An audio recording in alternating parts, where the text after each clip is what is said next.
story animator Kazuya Yamamoto died from overwork. In a world of pure white, a man claiming to be God gives him the chance to be reincarnated into a new world.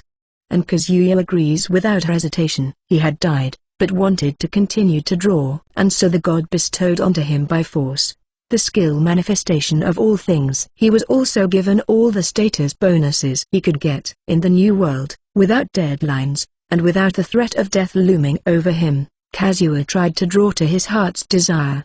However, the reincarnation bonus would not leave him alone. Thus begins the artist's adventure in another world. Paintbrush Summoner CH 1-31. Chapter 1. So there is a God. Where am I? When he came to, it was in a world where everything was white. Not a snowy landscape, or a place above the clouds.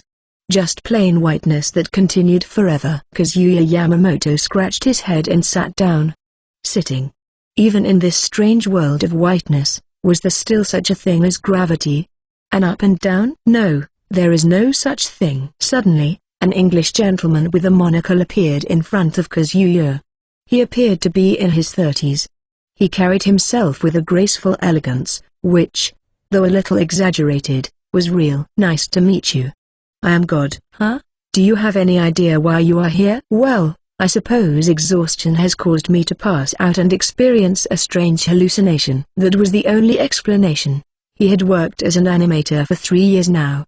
And after staying up for 5 nights in a row in order to finish some key animation, he had fallen to the floor and lost consciousness. For nutrition, he usually took glucose tablets. Or white sugar when he was out. Also water. Before he knew it, Kazuya had turned into a creature whose bones protruded from under his soft skin. But as he rarely went outside, his troubling appearance was not a problem. After all, as long as he could draw, Kazuya was content. Surely this must have been yet another fainting episode. His mind was starting to trip now. That is what Kazuya thought. Part of that is correct. However, you did not merely collapse from exhaustion. You died from it. Already? It should be expected, given how you were living. Well, now that you mention it. I guess, back when he was a student, he always enjoyed reproducing the work of other artists, rather than creating something of his own. Being good at what he liked. Kazuya had a talent for giving life to the characters that he animated, even if they were made by someone else. Thanks to this, he was not unemployed for long after graduating. And he was able to work as an animator. No, but I am still only 23? It can't end so soon. You really should reflect on your actions a little more. But my job is so enjoyable. No, it was enjoyable. With some reflection, he did realize that his lifestyle could have led to death. So when told now that he had died of exhaustion, it did seem reasonable enough. And so I have a suggestion. If it is your wish, why not live a second life? What? Like in those other world reincarnation stories that are so popular now? Popular, are they?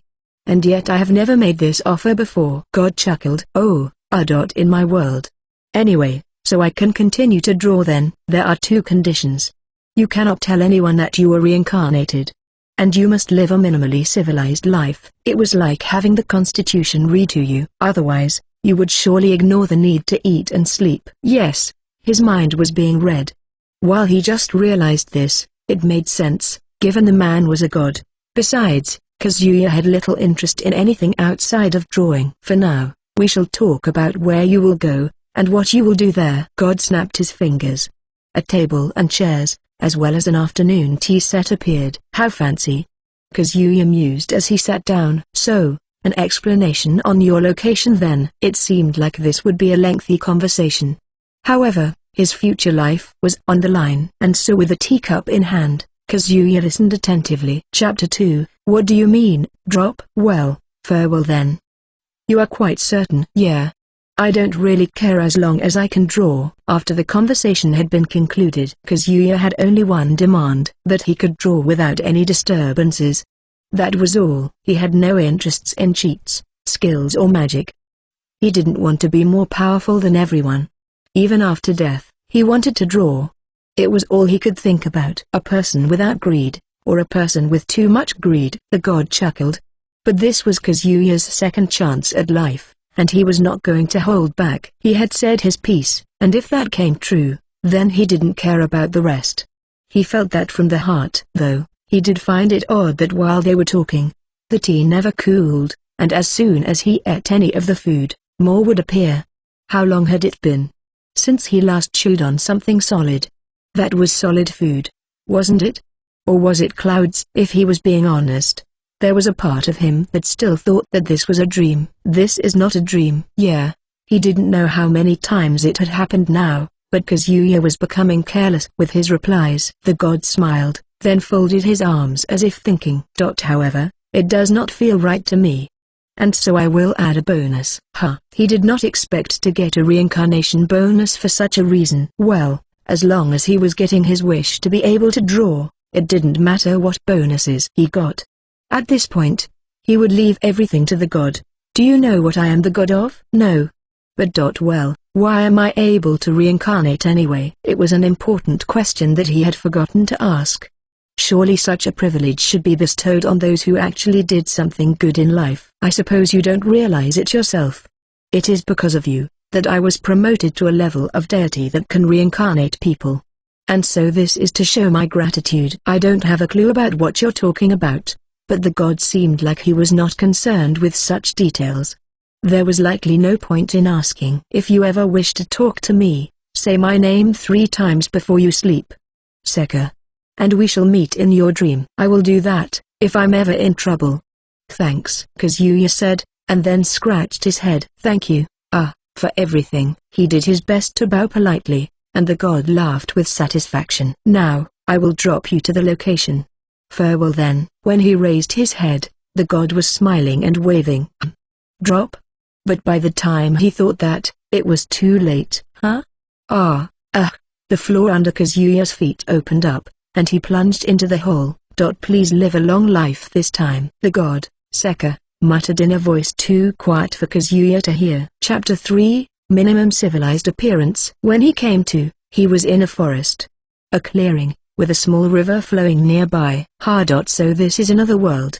He realized that air itself was different. It seemed richer. The smell of the trees, the grass, the river. None of it was bad.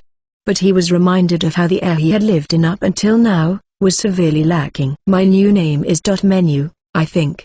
This is a pretty detailed dream. Still thinking that he was dreaming, Kazuya looked at the ground near his hand, and saw that there was a single letter, a short sword, a leather pouch containing coins, and a pencil and sketchbook. The hands that held the letter looked more healthy than he expected. It wasn't like before, where the bones were protruding. He frantically moved to the river in order to see his reflection. And in the calm water, he saw the appearance of Menu. What there? His hand reached up and touched his cheek. The reflection did the same. This wasn't a dream. That was really him. There was vitality in the face. As for age, it was likely the same, mid-20s. The brownish-black eyes and short black hair were also the same, but his skin was not dull like before. His cheeks were not hollowed. Kind of handsome, aren't I? He stood up, and noticed that his line of height seemed to be higher than before. He checked his clothes, an undyed shirt, robes, trousers, boots. His body felt light, and with just the right amount of muscle. Finally, he squatted down and opened the letter. As expected, it was from Seka. To Mr. Menu, this is not a dream. I hope you have not forgotten. I am Seka. First of all, congratulations on your successful reincarnation. So, was there a chance of failure then? Your appearance was crafted to reflect how you would look if you were leading a healthy and civilized lifestyle.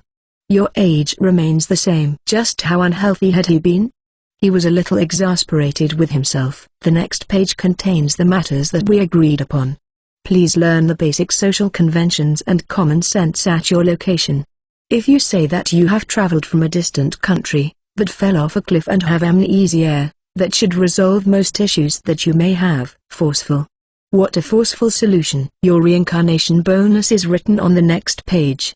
Yes, as I thought it would be easier to understand with the status, I have made it a world where you can see it. How very considerate of him. Thank you. I will check it out later. Please enjoy your new life in this world. After all, you are Menu now. And so the letter ended. The rest of the pages really were like business documents, where matters were arranged neatly. He could surely read them later. It would not do to still be out here when night falls. He had not camped out since he was in elementary school. In any case, I must find a town. A place to stay. The papers had included a map, with an X marking his current location. And so if he followed the river, he should be able to reach the closest town on foot. As there was a large pouch around his waist, Menu put all of his belongings inside, and then started his walk towards the town. Chapter 4. The typical battle, eh? I understand. So it's like this. That was his first reaction upon arriving at the town. His reaction had been pretty much the same when coming to this world, but it could not be helped, as his vocabulary was rather limited. Regardless, it was a charming townscape of brick buildings that sprawled out before him. There had been guards at the gate, however, they had not looked at him with suspicion or required any papers. He wondered what to do first, and remembered the time he had worked on an anime in the isekai genre. Yes, the main character had gone to the Adventurers Guild, so that should be his first destination, he thought. But then he suddenly had a feeling that something bad was going to happen. In these isekai stories, they always thud. Footsteps that shook the earth. And then the sound of screaming. Someone. Help me. It's a giant troll. Of course, it is. It was so typical of these stories to have a powerful enemy appear in the beginning. However, defeating them easily was part of the set. But I still don't know how to look at my status. As Menu stood near the entrance to the town, a large merchant-looking man came running towards him, and behind was a giant troll that wielded a club. While the troll was not running very fast, neither was the merchant. Besides, it had longer strides. Though there was still some distance, from his perspective, the troll seemed like it was as tall as a 3-story building. It would reach them in no time. Well, I guess it's time to test my skills then. He would trust Sekka's words about the added reincarnation bonus. If things went wrong, he would curse Sekka with his dying breath. After all, I haven't even drawn anything in this world yet. It was just as Menu thought this, that the paintbrushes and sketchbook jumped out from his pouch. Huh? He didn't understand.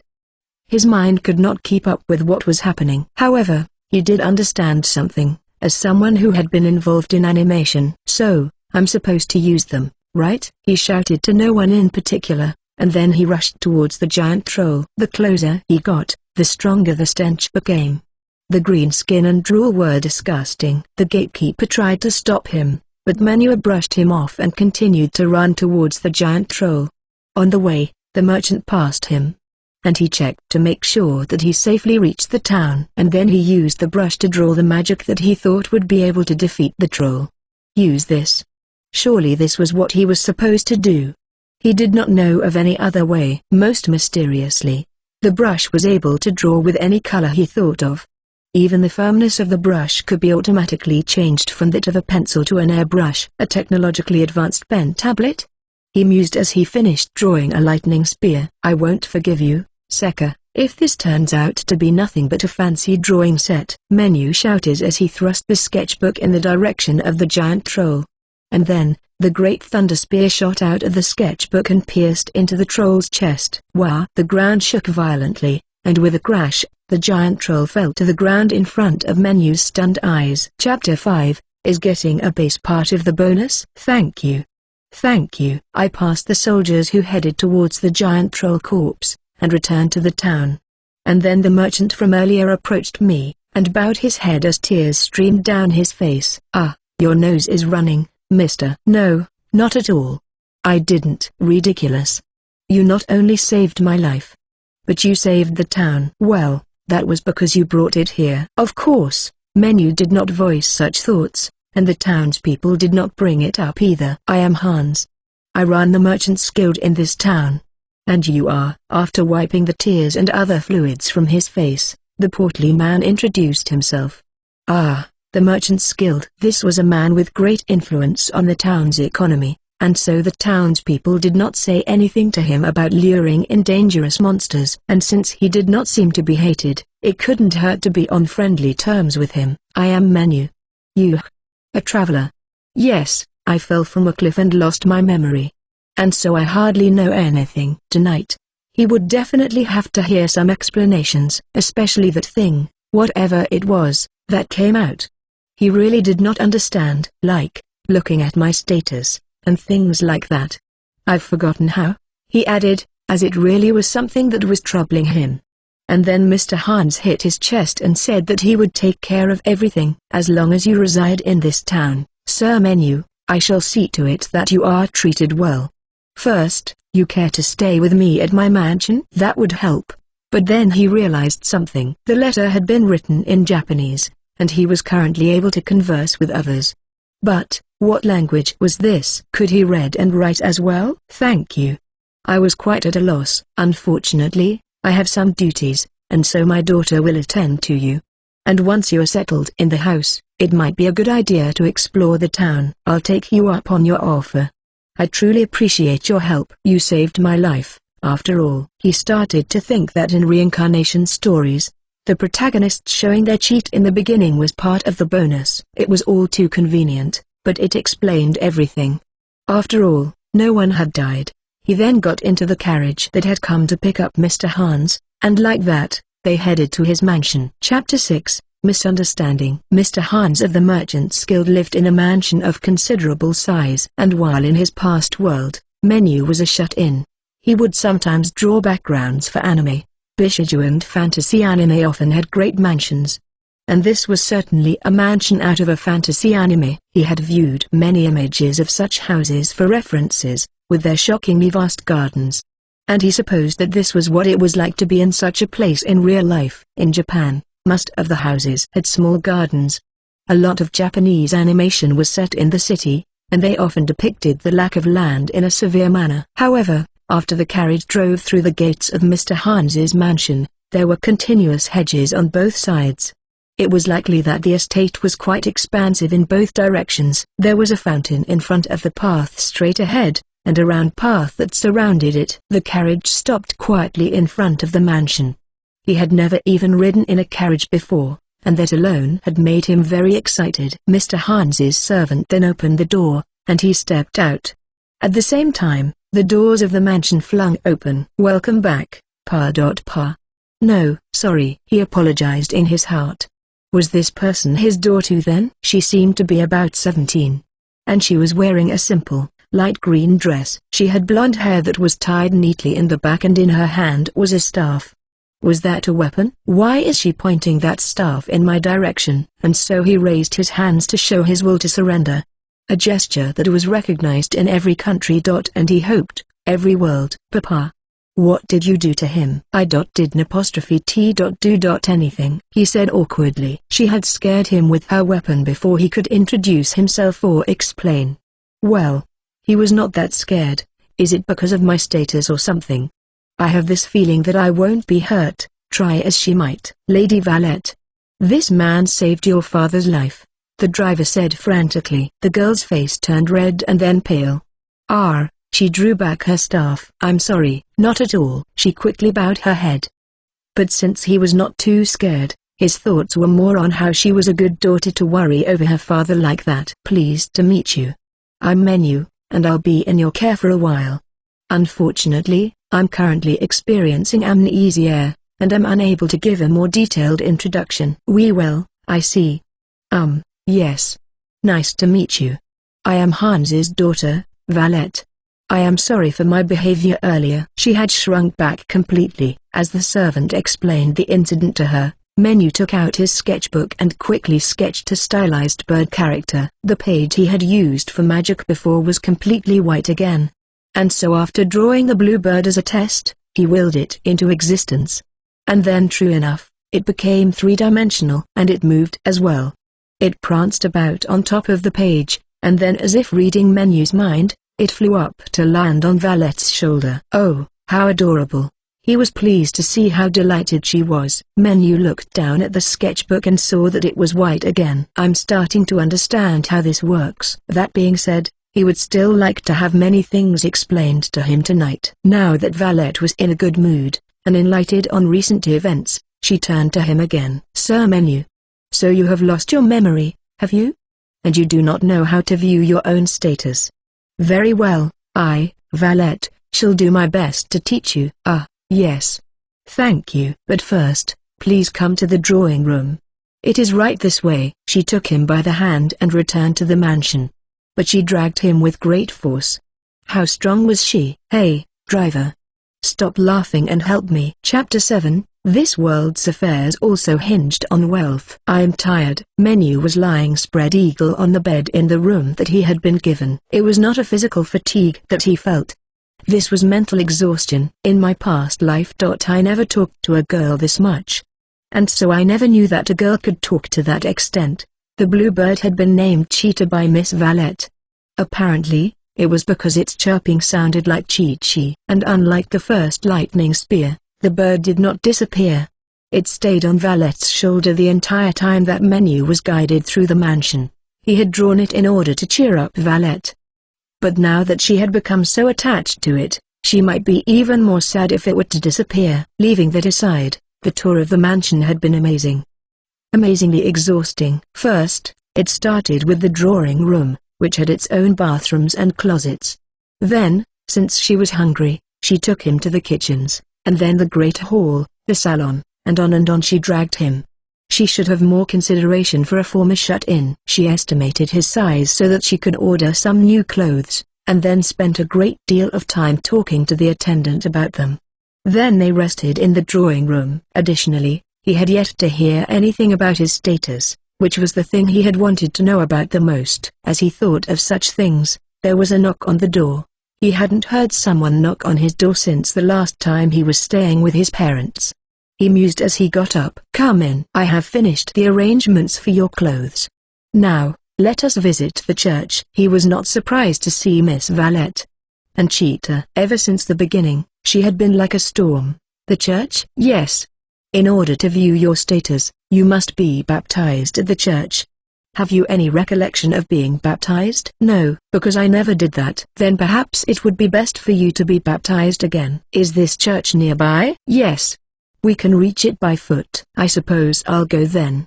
And you'll teach me everything I need to know? Of course. As they walked to the church, Valette told Menu the basics, particularly regarding time and money. In general, the currency consists of silver, copper, and the belts coins. 1 silver coin is worth 1,000 belts. Copper coins are worth 100 belts. Everything below that is 1 belts, which is made of tin. As he listened, he took out the leather bag from his pouch and looked inside.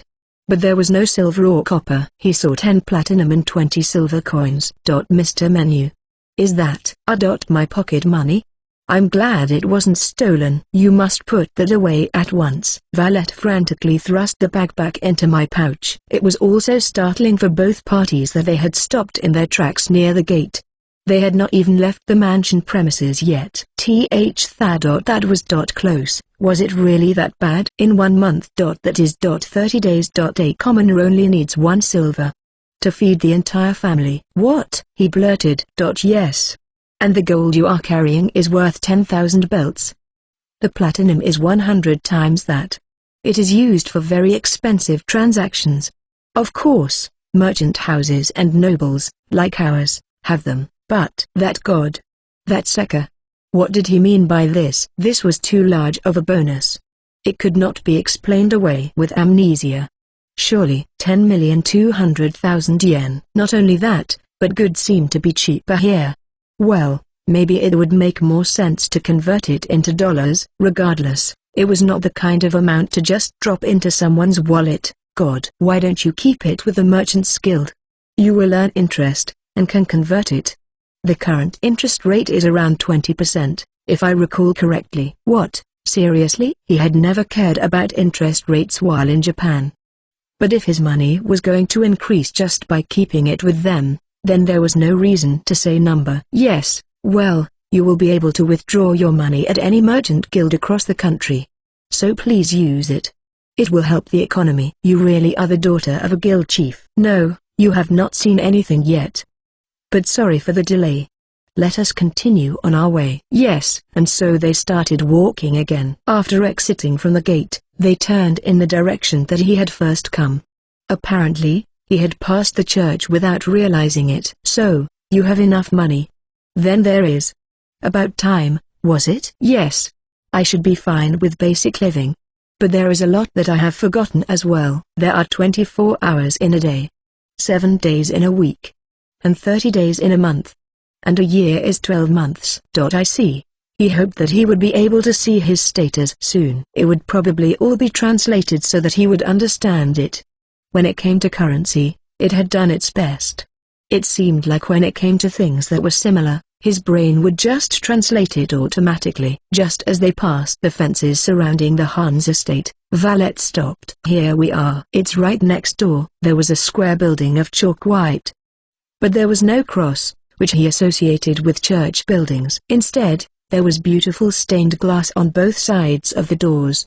Perhaps it is something else, and only translated as church for me. Buildings without roofs that are flat. Such buildings are churches. Apparently, it is something to do with not having barriers against God. Regardless, let us go inside. She explained this to him, and then Menu stepped foot into the building with a feeling of excitement. He was finally going to be able to see his status. Chapter 8. The Excessive Status Issue. Welcome. Hello, sister. This is Sir Menu. He has come to be baptized. They were greeted by a nun who had droopy eyes and a kind expression. Her hair, and really everything but her face and hands, were covered with a dark blue cloth. And there was a white embroidered cloth that went down from her chest to her feet. Baptism. Very well. Please take a seat and wait one moment. The interior of the church was about what he had expected. There were rows of benches, and in the far back, there was an altar and confession room. But on the altar, there appeared to be an idol of a bird god. The colors of the stained glass sure were pretty, so picturesque. He suddenly had the urge to draw them. However, this brush and sketchbook were dangerous, and so he held back the urge and waited quietly. Next to him, Valette and Cheetah were playing happily. Without having to wait long, the nun returned to them. Mr. Menu, please come this way. Yes. I will go then, Valette. Yes. I shall wait for you here. And then I followed the nun. We entered a small room next to the chapel, and then the nun locked the door. You will now be shown your personal information after it is registered.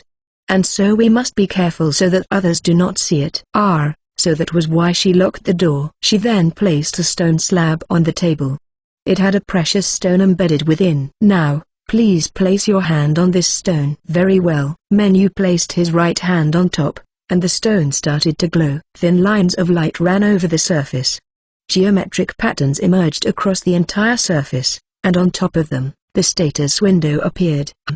Her face suddenly froze ominously, and so he looked at his status carefully. Menu male age, 23 25th, month of the snake occupation. LV. 54 HP, 5,600,000 8,000,000 MP, 9,800,000 9,999,999 Attack, 985 Defense, 598 Magic Attack, 999 Magic Defense, 999 Speed, 575 Luck. Acquired Skills, 7 Magic Elements, Status Ailment Resistance, Divine Oracle Spatial Manipulation, Time Manipulation, Manifestation of All Things Divine Artist, Growth Enhancement. Well, that is strange. It looks like I'm all maxed out. Sekka, that is too much. He grumbled within. Not only that, but what did apostrophe mean? Also, the HP, defense and speed had a sense of I tried my best, but this was all I could raise it, which was slightly annoying. The nun was shaking. Are you all right? I have never seen anything so wonderful, she said through tears. It was a little scary, and her nose was running. The MP is maxed out, as are the other 999s. And the skills. So many. And what a lineup. They are acquired at birth and when reaching a certain level, but they really are some of the best ones. Manifestation of all things. I have not seen that one before. Advanced skills are composite skills, and her face was a mess. Divine Artist. That was used to describe popular artists online. But it was a skill. However, the most mysterious thing was the skill that turned art into something real. And he still did not know what it was. She continued to explain his status to him rapidly, and he listened quietly. And then she finally wiped her nose and paused. Mr. Menu. You will be able to partially show your status. Up to the level. But I would recommend that you do not show the rest. Please don't. You may cause resentment in others. After all, It is quite abnormal to have such a status at your age. Alright, but I have a question. Yes, what is it? Though, I am the one who has questions, if I am being honest. Please do not ask them. In the first place, are you supposed to show some of your status to others? She looked at him with disbelief. I fell off a cliff and lost my memory. I see. That is why. Well, it acts as your personal identification. Your status will determine which job you are suited for, so you can register. Though, I suppose you could do anything. She then took out a sheet of paper. While I didn't know the language, I could read it somehow. It had various jobs, from knights, sorcerers, merchants, magic fighters, summoners, priests, nuns, singers and more. Menu saw artist and became rather excited, but the nun quickly added, if you do things that are not a part of your choice of occupation, you will be regarded strangely. In places where the law doesn't reach, vigilante justice may rear its head. Oh, he really did not need these skills outside of divine artist. However, it was clear that skills did not go away after acquiring them. So he should choose a job where he could draw, and it wouldn't matter what skills appeared. I would have liked to be an artist. As long as I can draw, the rest does not matter. This manifestation of all things is in the way. Are you trying to make me mad? I'm sorry. He didn't understand why she was mad, but she was intimidating enough to force an apology. Well, I think I'll choose this one. It should allow me to cover up in various ways. And so Menu chose one job. Chapter 9, Battle, again. Sir Menu. Were you able to see your status? By the time he reunited with Valette, it was already evening. Yeah. Like this, right? Menu concentrated on the space to the right, and with a ring, a semi-transparent screen of blue appeared. It was his status window, which included his name, gender, age, level and occupation. In the occupation section, Summoner was written. Oh, so you have become a summoner? Yes. After all, I did summon your cheetah. And he had never dismissed it. Would it disappear if he willed it? Though, he would not do that. Miss Valette might cry. So, I can now show you my status. You have to show your own status in order to see someone else's, Valette said as she brought up her own status. She was 18 and her occupation was magic merchant. Level 37. How is that different from an ordinary merchant? A magic merchant uses magic, of course. Mostly for transport of goods and preserving quality. However, magic related to psychological manipulation is strictly forbidden, so if necessary we will show what kind of magic we can use. How do you do that? I would like to see my own. You touch the status window, think about the magic, and slide it to the side, I suppose. He then extended his right hand and was about to do it, when something pounced on him. No. You must not. It was the nun. She was wrestling with his arm quite aggressively. But her body felt quite soft against it. Mr. Menu. I think that you should first check your status when you are alone. Indeed, he had already seen 2 people cry today. And he did not want to see any more. I suppose you are right. Sorry, Valette. No. It is personal information, after all, Valette said with a forgiving smile. Cheetah then rubbed against her cheek. Perhaps it had a feature that made it continue to keep her in a good mood. Well, I need to get going now. Yes. My apologies. The nun finally let go of Menu's arm, and watched them as they left. The 2 then made their way back to the Hans house. However, something happened on the way there. We've been waiting for you, Miss Hans. There was a group of about 10 thugs. They had beards and wielded weapons. The kind of people that would have been stopped by police at any moment. Well, soldiers. Who are you? Lady Valette asked calmly. Menu was not afraid, thanks to his status. But in his past world, he would have been on the ground in an instant. Valette, stand back. I've been wanting to test something. He stopped her with his left arm and took a step forward. Hello. I am a friend of hers. What is your business here? He decided to speak to them first, even though they were brandishing their weapons. And they were just 2 unarmed people. Valette had not even brought her staff. Shut up. We got screwed over by that old man. I won't be satisfied until I humiliate his only daughter. I see. So you really want to fight? Good. He then provoked them by gesturing for them to come forward. It was quite effective. The man became red in the face and raised his one-handed sword high into the air. While they probably had not meant to kill Valette, They certainly did not seem to think it would be a problem to kill this man who was in their way. But when Menu grabbed the flat of the blade with his hand, a crack appeared. Menu frantically loosened his grip and then pulled the sword away from its wielder. And then he threw it over his shoulder. The man looked at him with a dumbfounded expression, but in the meantime, the other men attacked all at once. He could read their movements. Menu seemed to vanish in front of their eyes as he moved around to the back of two of the men. And then he bashed their heads together. There was a dull ring as the two fell unconscious. As for the others, he took them down by hand, while trying to copy the movements that were familiar to him from action animation. However, he was careful so that he would not break any of their bones with his attacks. Oh, dear! An arrow had come flying from the side, and he grabbed instinctively. However, he had gotten the timing wrong and grabbed the arrowhead. His hand was bleeding. There was a burning, throbbing pain. As for the man who had shot the arrow, he was looking at him confidently. Well, compared to the torture he had endured while working on the keyframes for a special anime episode, this was nothing. His head had pounded with pain. It had been like having one's tonsils swollen from mumps and being repeatedly punched in the head. I hit him. Now he will not be able to move, due to the paralysis poison. And yet, I can move. Thank you, status effect resistance. Sorry for saying that I don't need you. I will try healing magic on it later.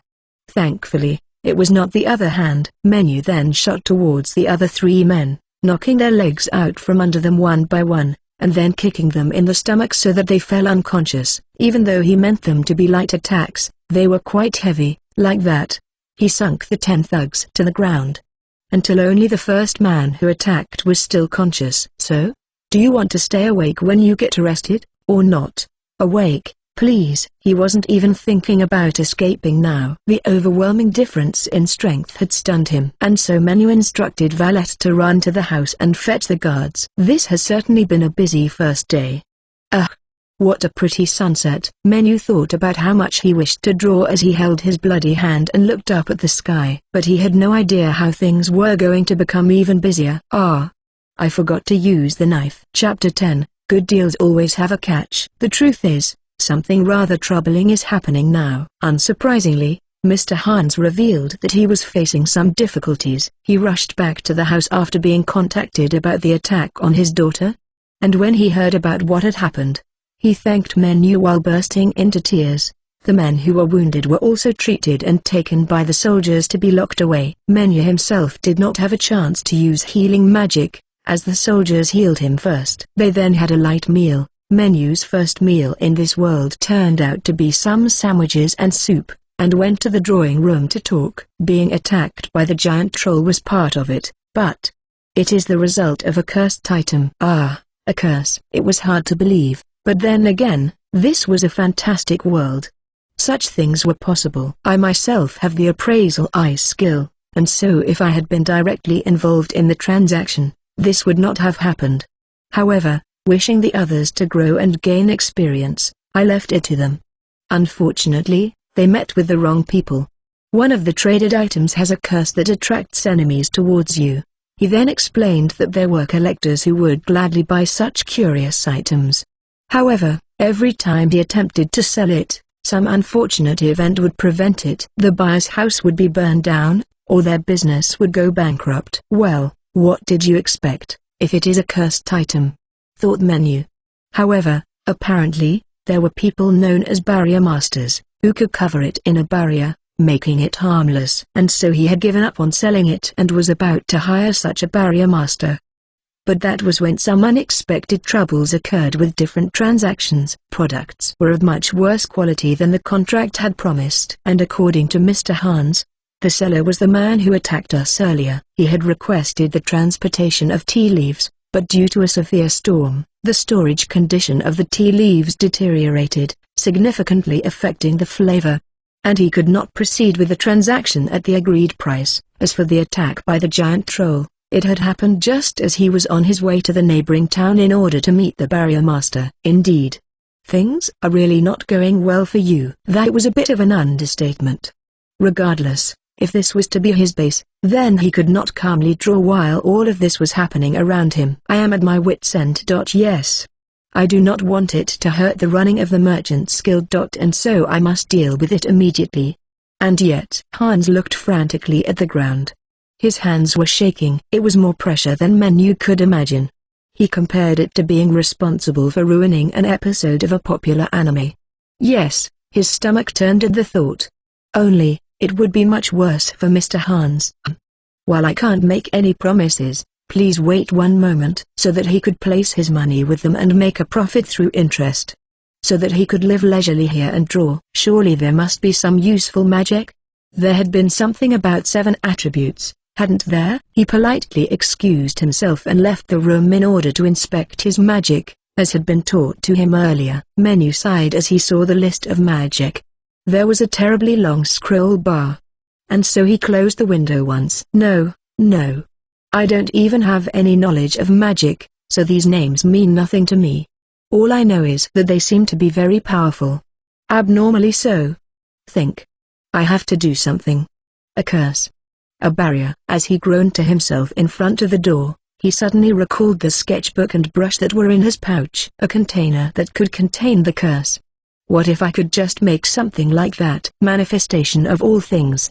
In other words, he could make anything, right? And so with brush and sketchbook in hand, he returned to the room and sat down in front of Hans. I think that I might be able to do something. As he was not confident, he tried to sound polite. Really? Hans said, jumping up with a look of desperation. I suppose it depends on how big the thing is. If he made something too big, then there would be little use for it afterwards. Hans then took out what appeared to be a woman's bracelet from his pocket. It looked normal enough at a glance. However, it was the cursed item. And he had it on him. Here it is. Yes. That should be fine. And Menu quickly started to draw a jewelry box that would be perfect to store the golden bracelet. In his previous life, he had been helped countless times by using keyboard shortcuts with computer work, but with this brush, he could do it with his mind. And so he drew very quickly. The drawing of the box was completed in no time, and then he willed it into existence. A moment later, the jewelry box appeared right on top of the sketchbook. He had designed it from the back as well, and the results were impressive. The inside was also lined with velvet. Please put it inside this box and use appraisal. Mr. Menu. What is it? Apparently, I was a good fit for a summoner.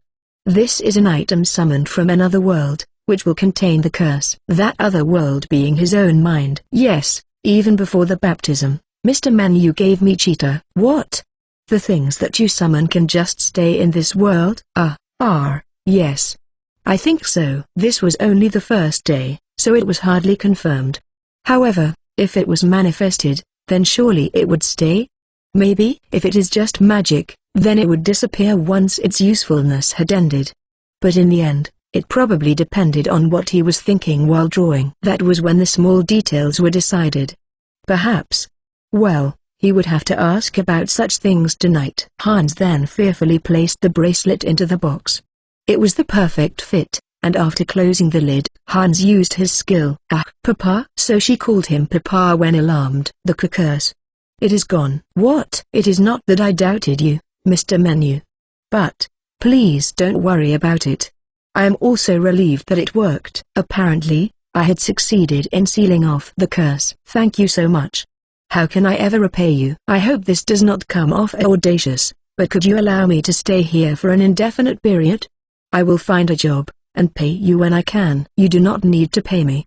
And please stay for as long as you like. Hans patted his chest and agreed to my request. Now, Menu had secured his base for certain, even more than he expected at the time. Chapter 11, There is a responsibility to explain. The time had finally come. And so while in his pajamas, he crawled into bed and planted his head firmly onto his pillow. Everything was fine. Just perfect. I'm supposed to say his name 3 times, I think. Seka. And then he closed his eyes. His consciousness drifted. No, it was like he was caught on something. Now he was rising up. He frantically opened his eyes again, only to find himself in that white space. And the gentleman in the British suit was drinking tea and waving to him. You were quite quick to call for me. Was there a problem? Quite a few. Well. Sit down first. You can sit on the floor if it is more comfortable. He pointed to a spot on the carpet, and so Menu sat there. Sekka then poured a cup of tea and placed it in front of Menu. There were also some sweets that had appeared out of nowhere. However, Menu had other things on his mind. Never mind that. What is happening? Are you not pleased then? I thought this was in line with common manners in Japan. Oh, the manners are more perfect than I have ever seen. I don't even know anything about manners. No, that's not what Menu scratched his head. I thought I asked you. What do you mean? When deciding everything, I wanted to live a life where I can just draw without any issues. And were you unable to do that?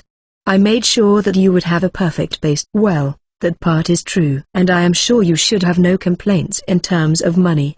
Also, there should be plenty of drawing materials and tools at the house.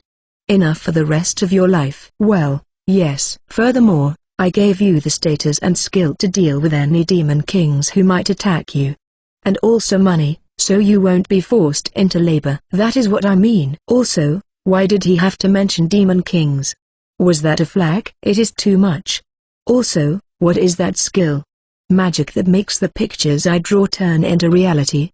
A drawn picture of mochi is a drawn picture of mochi because you cannot eat it. This was said all in one breath, but Sekka just chuckled. Well, Menu, you give life to the things that you draw. I have no memory of doing such a thing. Oh, but you did.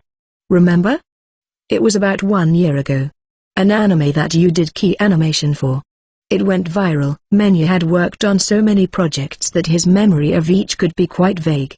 However, that was one work that he could not forget because it was the first anime where he was in charge of key animation and was also the animation director. Based on Egyptian mythology, it was a modern fantasy story where Horus-Dan, the embodiment of the god Horus, is dumped onto the laid-back protagonist in a modern world and they become entangled in various mythological hijinks. It was a completely original anime, but later had a comic adaptation, Flying Horus-Dan.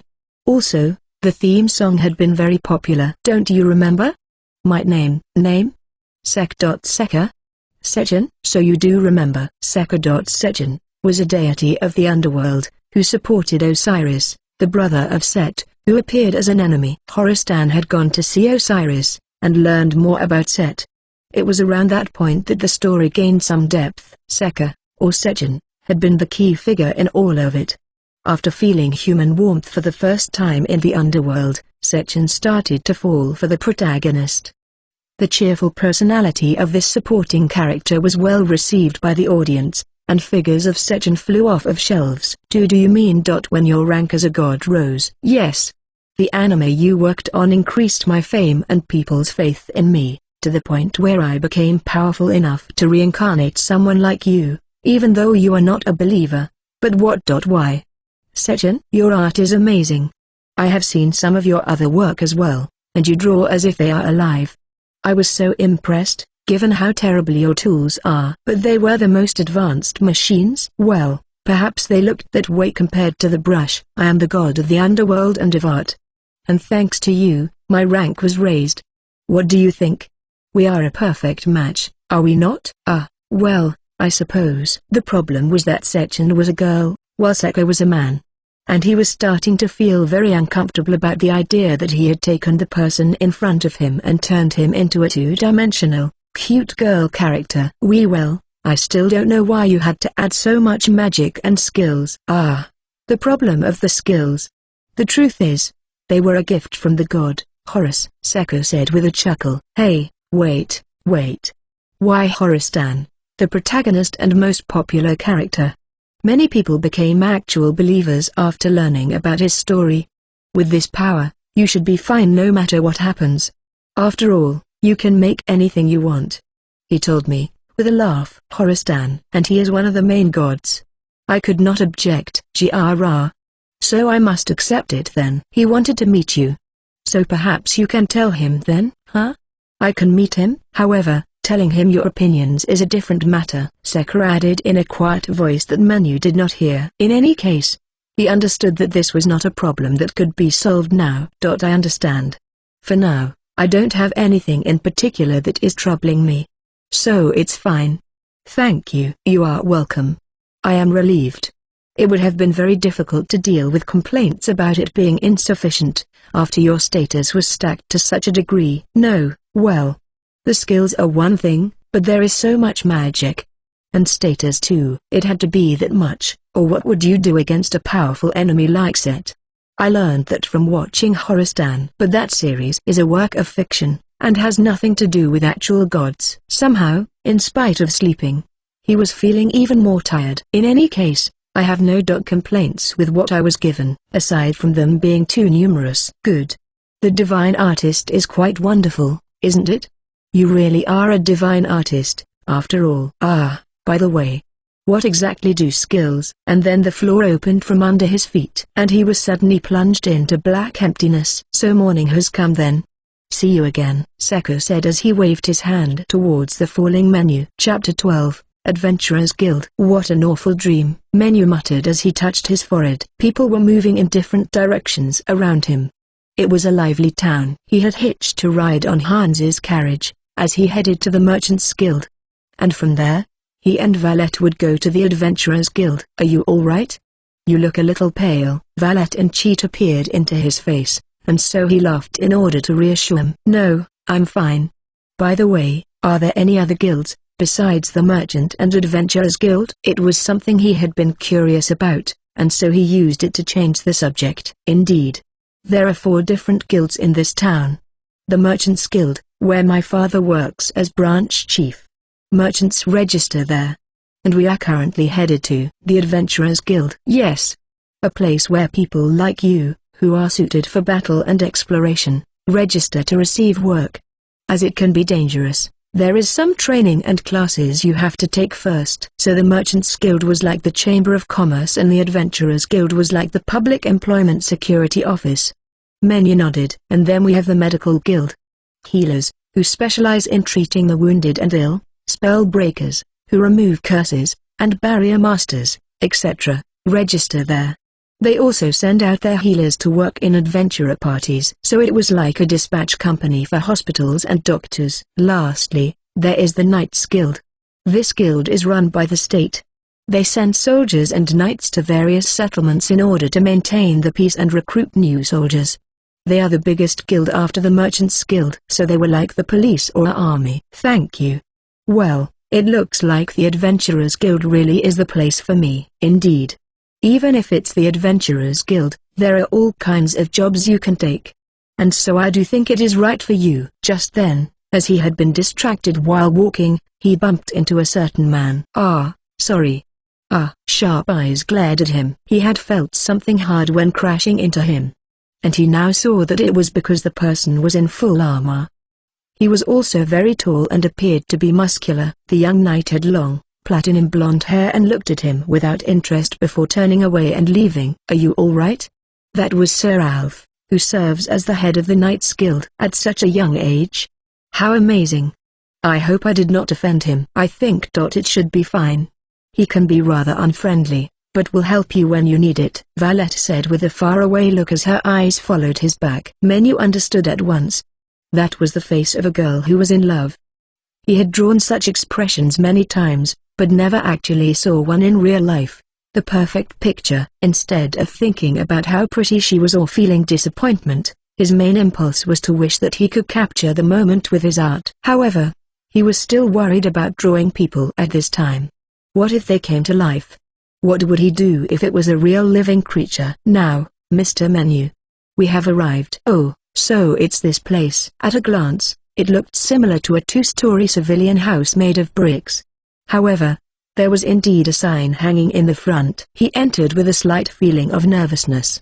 There was a counter near the wall to the left, and the place was filled with lively adventurers who ate, drank and rested. There were round tables spread out, where you could stand and eat. Welcome. Have you come for work? Or to register? Said a girl with glasses who stood at the nearest counter. She had chestnut-colored hair that went to her shoulders and looked quite young. Register. Then please come this way. I will be your guide. You can call me Mia. When I moved in front of her, I saw a similar stone tablet to the one at the church. I have to open my status. Some of the information will be registered, that is all.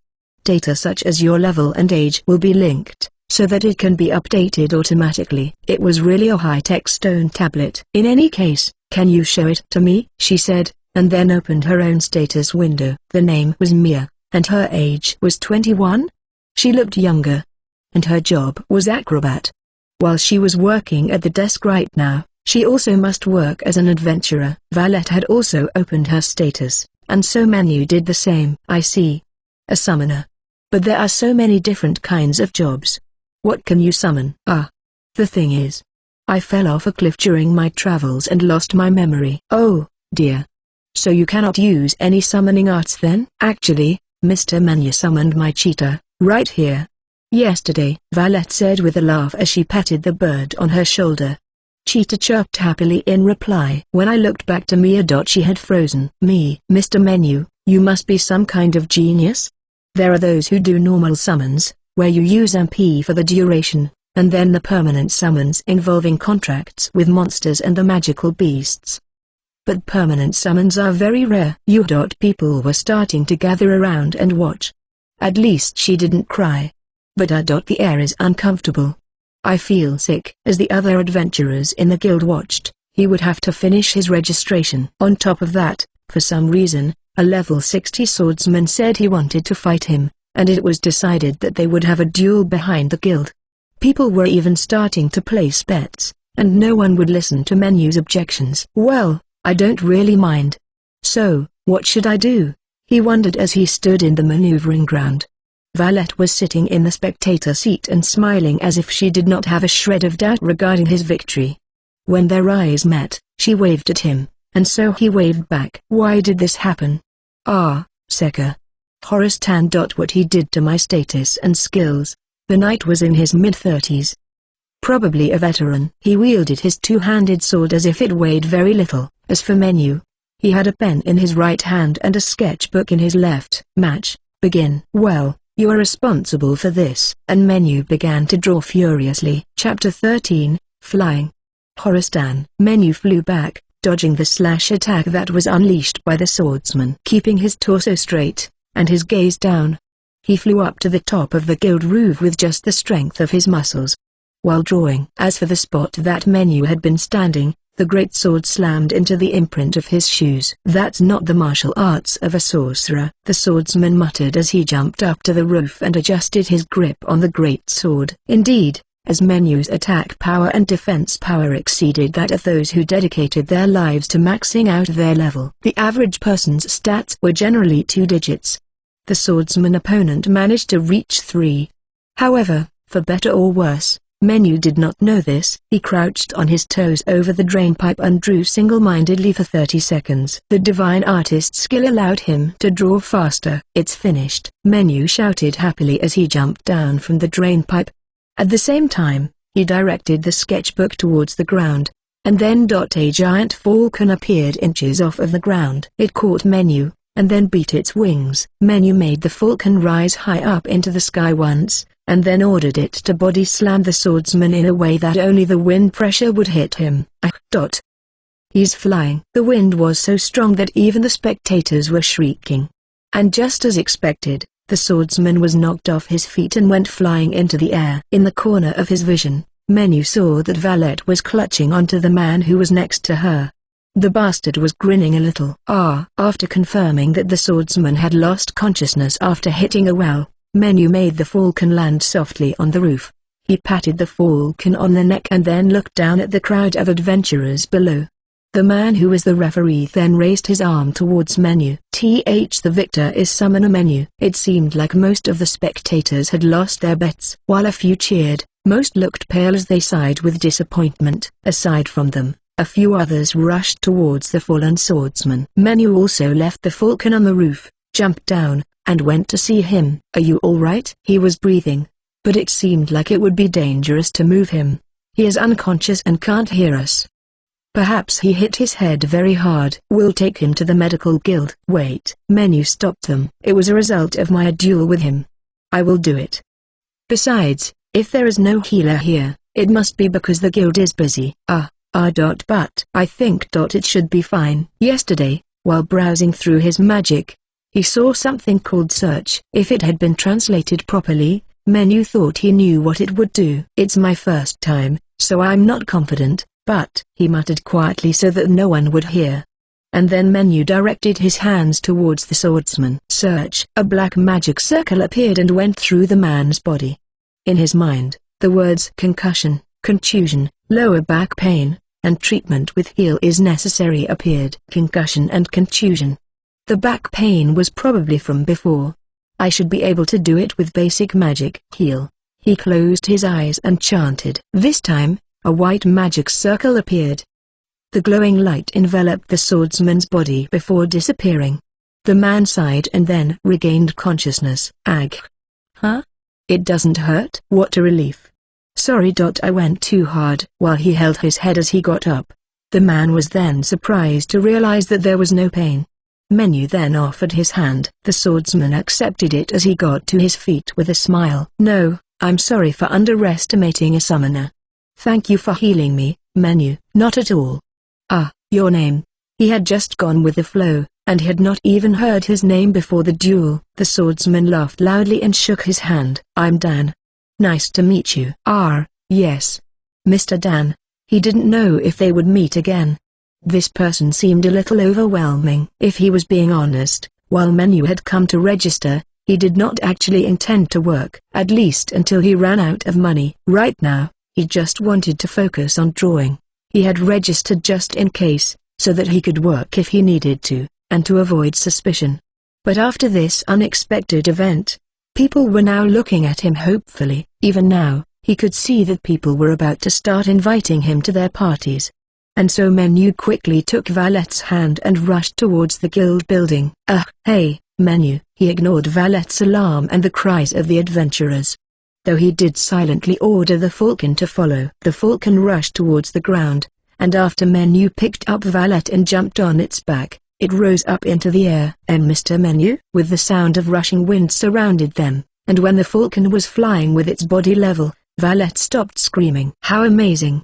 I am riding on a flying beast. Is that unusual? Menu asked, and Valet nodded. She kept looking down as if she had never seen such a sight. Flying beasts are beasts that can fly while carrying people or luggage.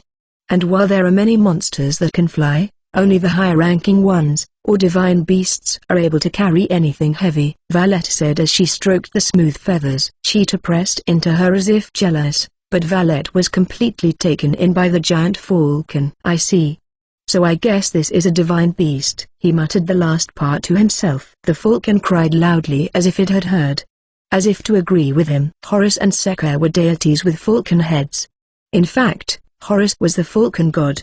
He had been frustrated by the duel, and had only summoned it thinking how good it would feel to have a giant falcon who could mow down his opponent. However, now that he thought about it, it was thematically appropriate. It reflects the setting in my mind.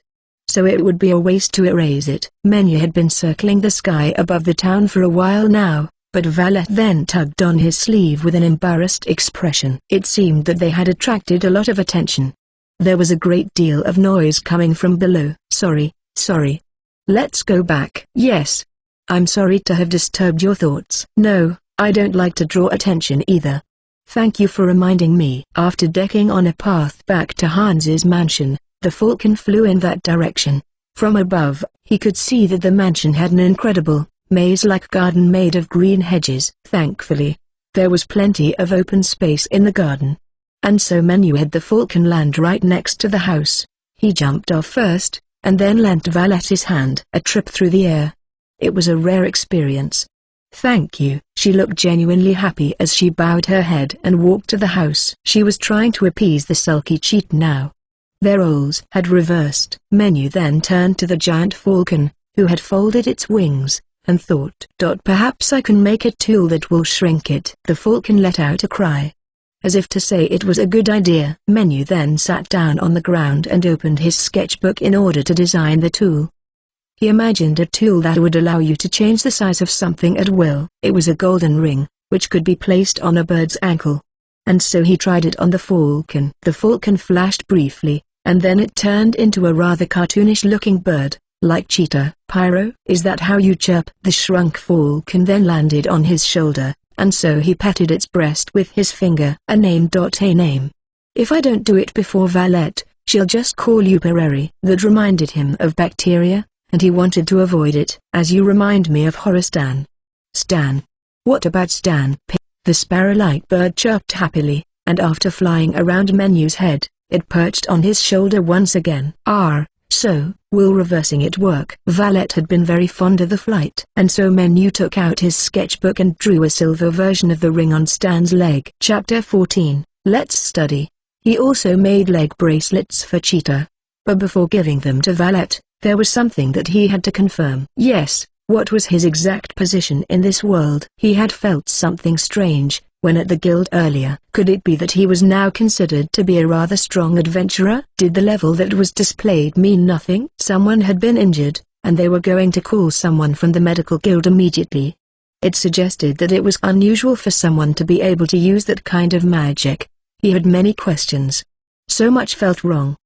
He was, well, sticking out from the rest of the world. Valette seemed to be very sheltered. She had knowledge and education, but was unaware of a lot of norms of the outside world. And so it was possible that she didn't even realize how strange Menu actually was. I have to learn. Gain the proper knowledge I need in order to live while hiding my abnormalities. Menu's goal in life was to draw. It wasn't that he wanted to draw to achieve something. Even now, he could draw if he wanted to. However, even when it came to plain drawing, what if some crazy skill or modifier took effect? Being able to materialize things was already crazy enough, and what if it was enough to cause an uproar with the people around him? Well, that had already happened after he flew around the town on Stan. That was no good. What he needed now was general knowledge. Thinking this, he made his way to the church. She had already seen his status, and was clearly very knowledgeable about them. And as a nun, she would meet with the townspeople quite often, and would have general knowledge. So talking to her would be the quickest way. I will ask her. Welcome, Mr. Menu. Is something the matter? Yes. In spite of the fact that he had rushed through the door suddenly, she smiled and welcomed him just as warmly as the previous day. As you know, I suffer from memory loss, and I wish to learn some general knowledge. Being studious is a good thing. Well then, there is a room over there. Yes, she agreed easily and guided him to a room. What if it was a trap? There was a click, and the door was locked. Thinking it strange, he turned around and he. There was something very dark in her expression now as she smiled. Stan squeaked on Menu's shoulder and tried to hide behind his head. I have been waiting for this. The moment when I can see your status to my heart's desire. What? Indeed. It was with this hope that I purposely did not explain it in detail before. Now, show me. Hurry up and show me. She insisted. Menu was feeling very uncomfortable, and he raised his hand to stop her. I will. However, there is a condition. What is that? That you will teach me. With no lies. Of course. She swore to God. Could that be believed? She then sat facing him, and started by showing her own status. Now just some of it. All of it. Alice, female, age, 27, 3rd day of the month of the cow, LV, 68 HP, 6500 MP, 850 attack power, 24 defense power, 120 magic attack power, 145 magic defense power, 250 speed, 72 luck, 145 skills, healing, magic specialization, divine revelation, defense, protection. Is that enough? She asked with a laugh. It's very, weak. Normal. Familiar numbers. The kind you would usually see in a game. Weak, isn't it? And yet my status is still on the higher end. After all, I am a former adventurer, but I'm still within the bounds of normalness. So you can think of these as average numbers for an adventurer. And so Menu's studies began with great booing. Chapter 15, Learning about status. Now, let me see your status, Mr. Menu. She continued, not at all surprised by Menu's reaction. So she did it on purpose. Perhaps she likes to ambush people. With such doubts, he displayed his whole status. Menu, male, age, 23, 25th, month of the snake, occupation, summoner. LV, 54 HP, 8 million MP, 9,600,000 9,999,999 Attack, 985 Defense, 598 Magic Attack, 999 Magic Defense, 999 Speed, 575 Luck. Acquired Skills, 7 Magic Elements, Status Ailment Resistance, Divine Oracle Spatial Manipulation, Time Manipulation, Manifestation of All Things Divine Artist, Growth Enhancement, Divine Beast Creation. Huh? There was a new skill? And 2 occupations? I see. So your level is the same. But you have more skills.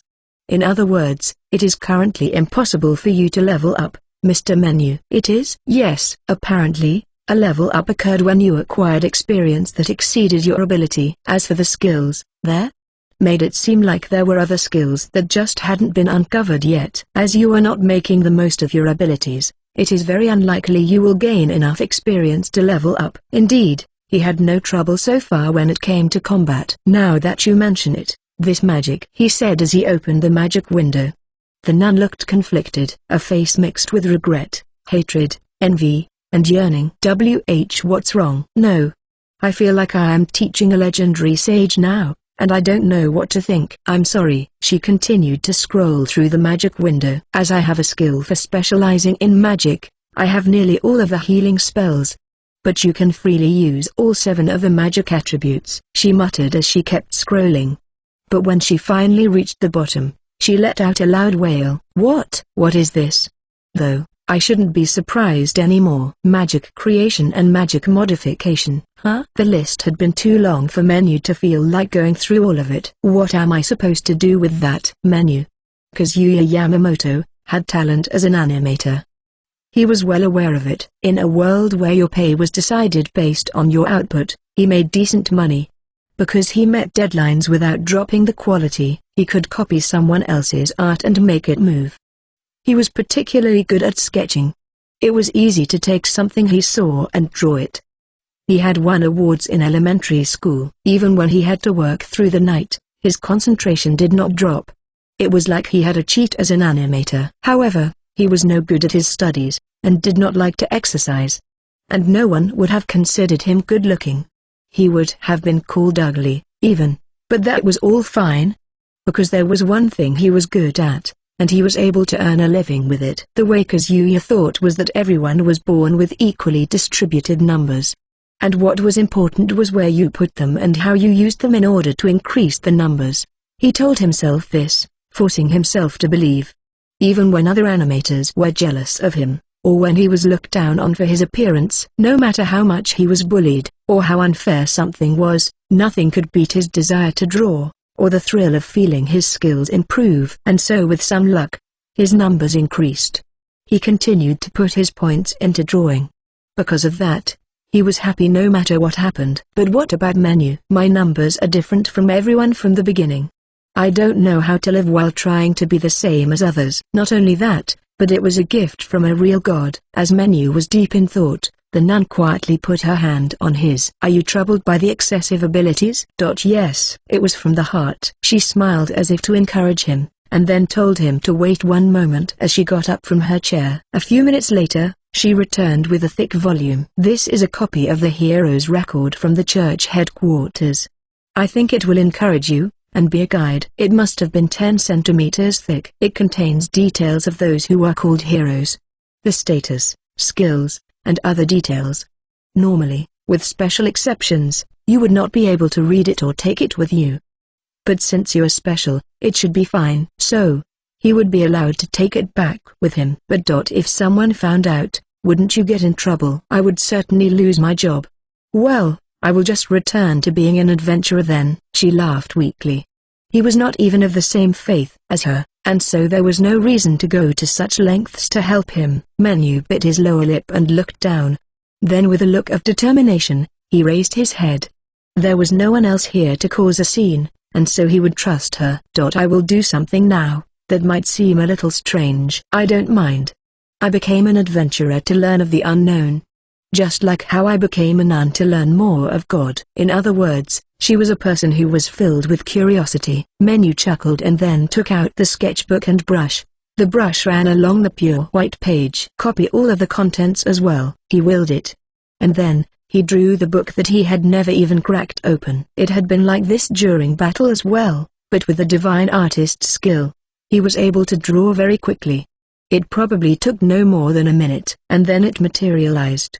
In front of the nun, a second, identical volume appeared. "Oh, please check the contents." She picked up the new book and flipped through the pages and then closed it. "It is exactly the same." "Well, now I don't need to take this one." "Yes. Indeed. And so neither of us has looked into the forbidden book. Isn't that right?" "Yes." "Then there is no problem. Thank you for teaching me." Menu grinned and put the book away in his pouch. While he had done it without thinking, that book was much too large to fit in his pouch. "It is likely the result of your space manipulation skill," she said with a chuckle. Though her expression was a bit stiff. "Sister, I think I will lose my way again." "Well, perhaps I will never not be lost. However, would you mind if I came again, if I needed help?" "Of course, you may. Come whenever you like." She smiled gently. While she was full of curiosity, she was also a nun, and leading people had also taken root in her heart. "I think you are in the perfect occupation." And so Menu thanked her and laughed, and then left the church. Chapter 16, Hero Record. When he returned to the mansion, it was dinner time. Menu was called to the great dining hall, and served along with Hans and Valette. And while he knew nothing of manners, Valette was patient in instructing him. "I feel both grateful and embarrassed, but it was better to know than remain ignorant." And so he listened carefully to the simple instructions until dinner was finished. Then he returned to his room and jumped into his bed. Stan was surprised, and flew off and landed a short distance away. "Ah, sorry.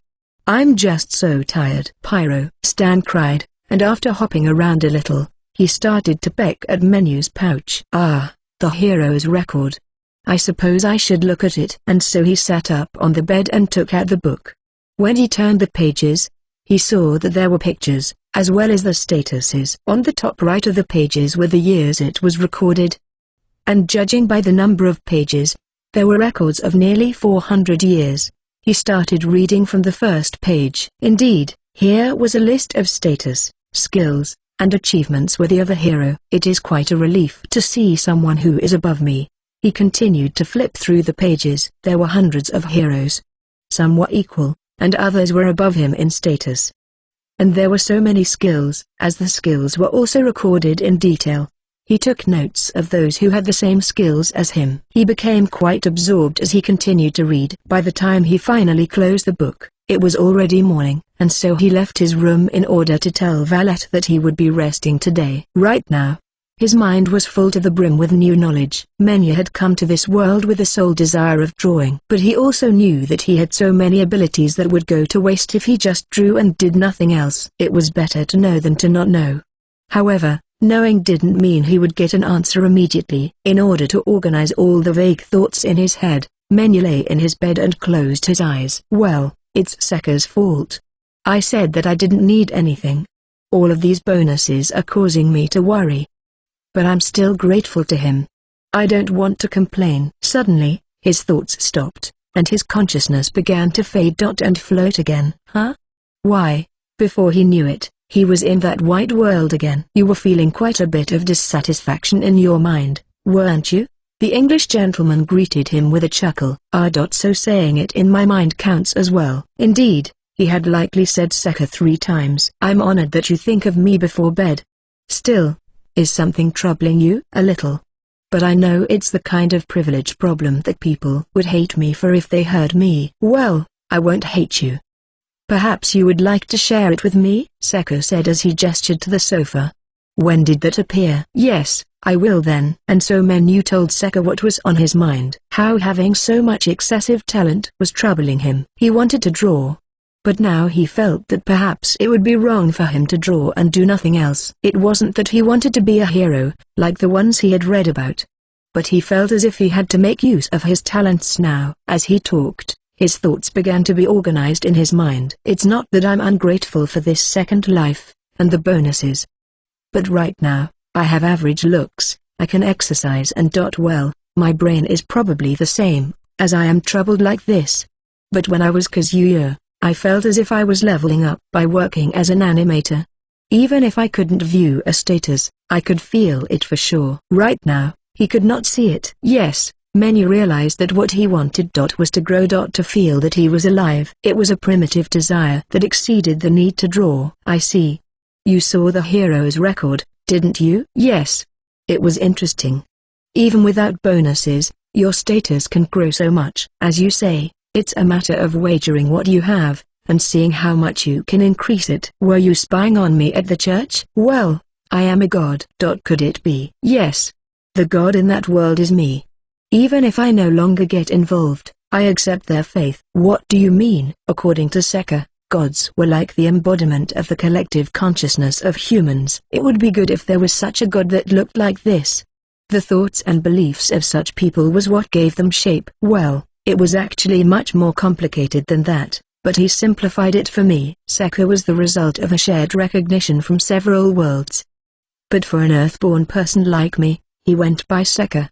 And though faith in such gods was low in modern Japan, Kazuya's work had resulted in an explosive boost in believers. This was fascinating to Sekka, and he looked at Kazuya fondly. While I did give you extra skills and stats, it was not out of malice. This is a world without animation that you were being dropped in. And so I wanted you to live a new kind of life.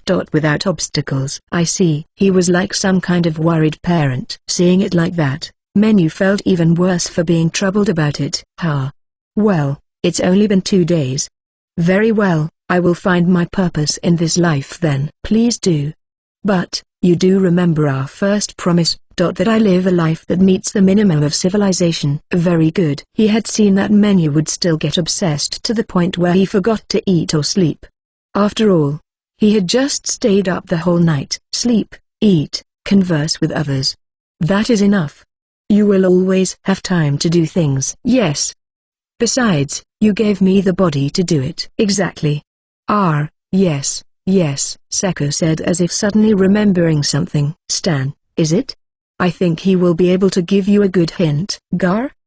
Do you know everything? I'm a god, after all, he said with a laugh. And then Menu felt his consciousness being pulled away.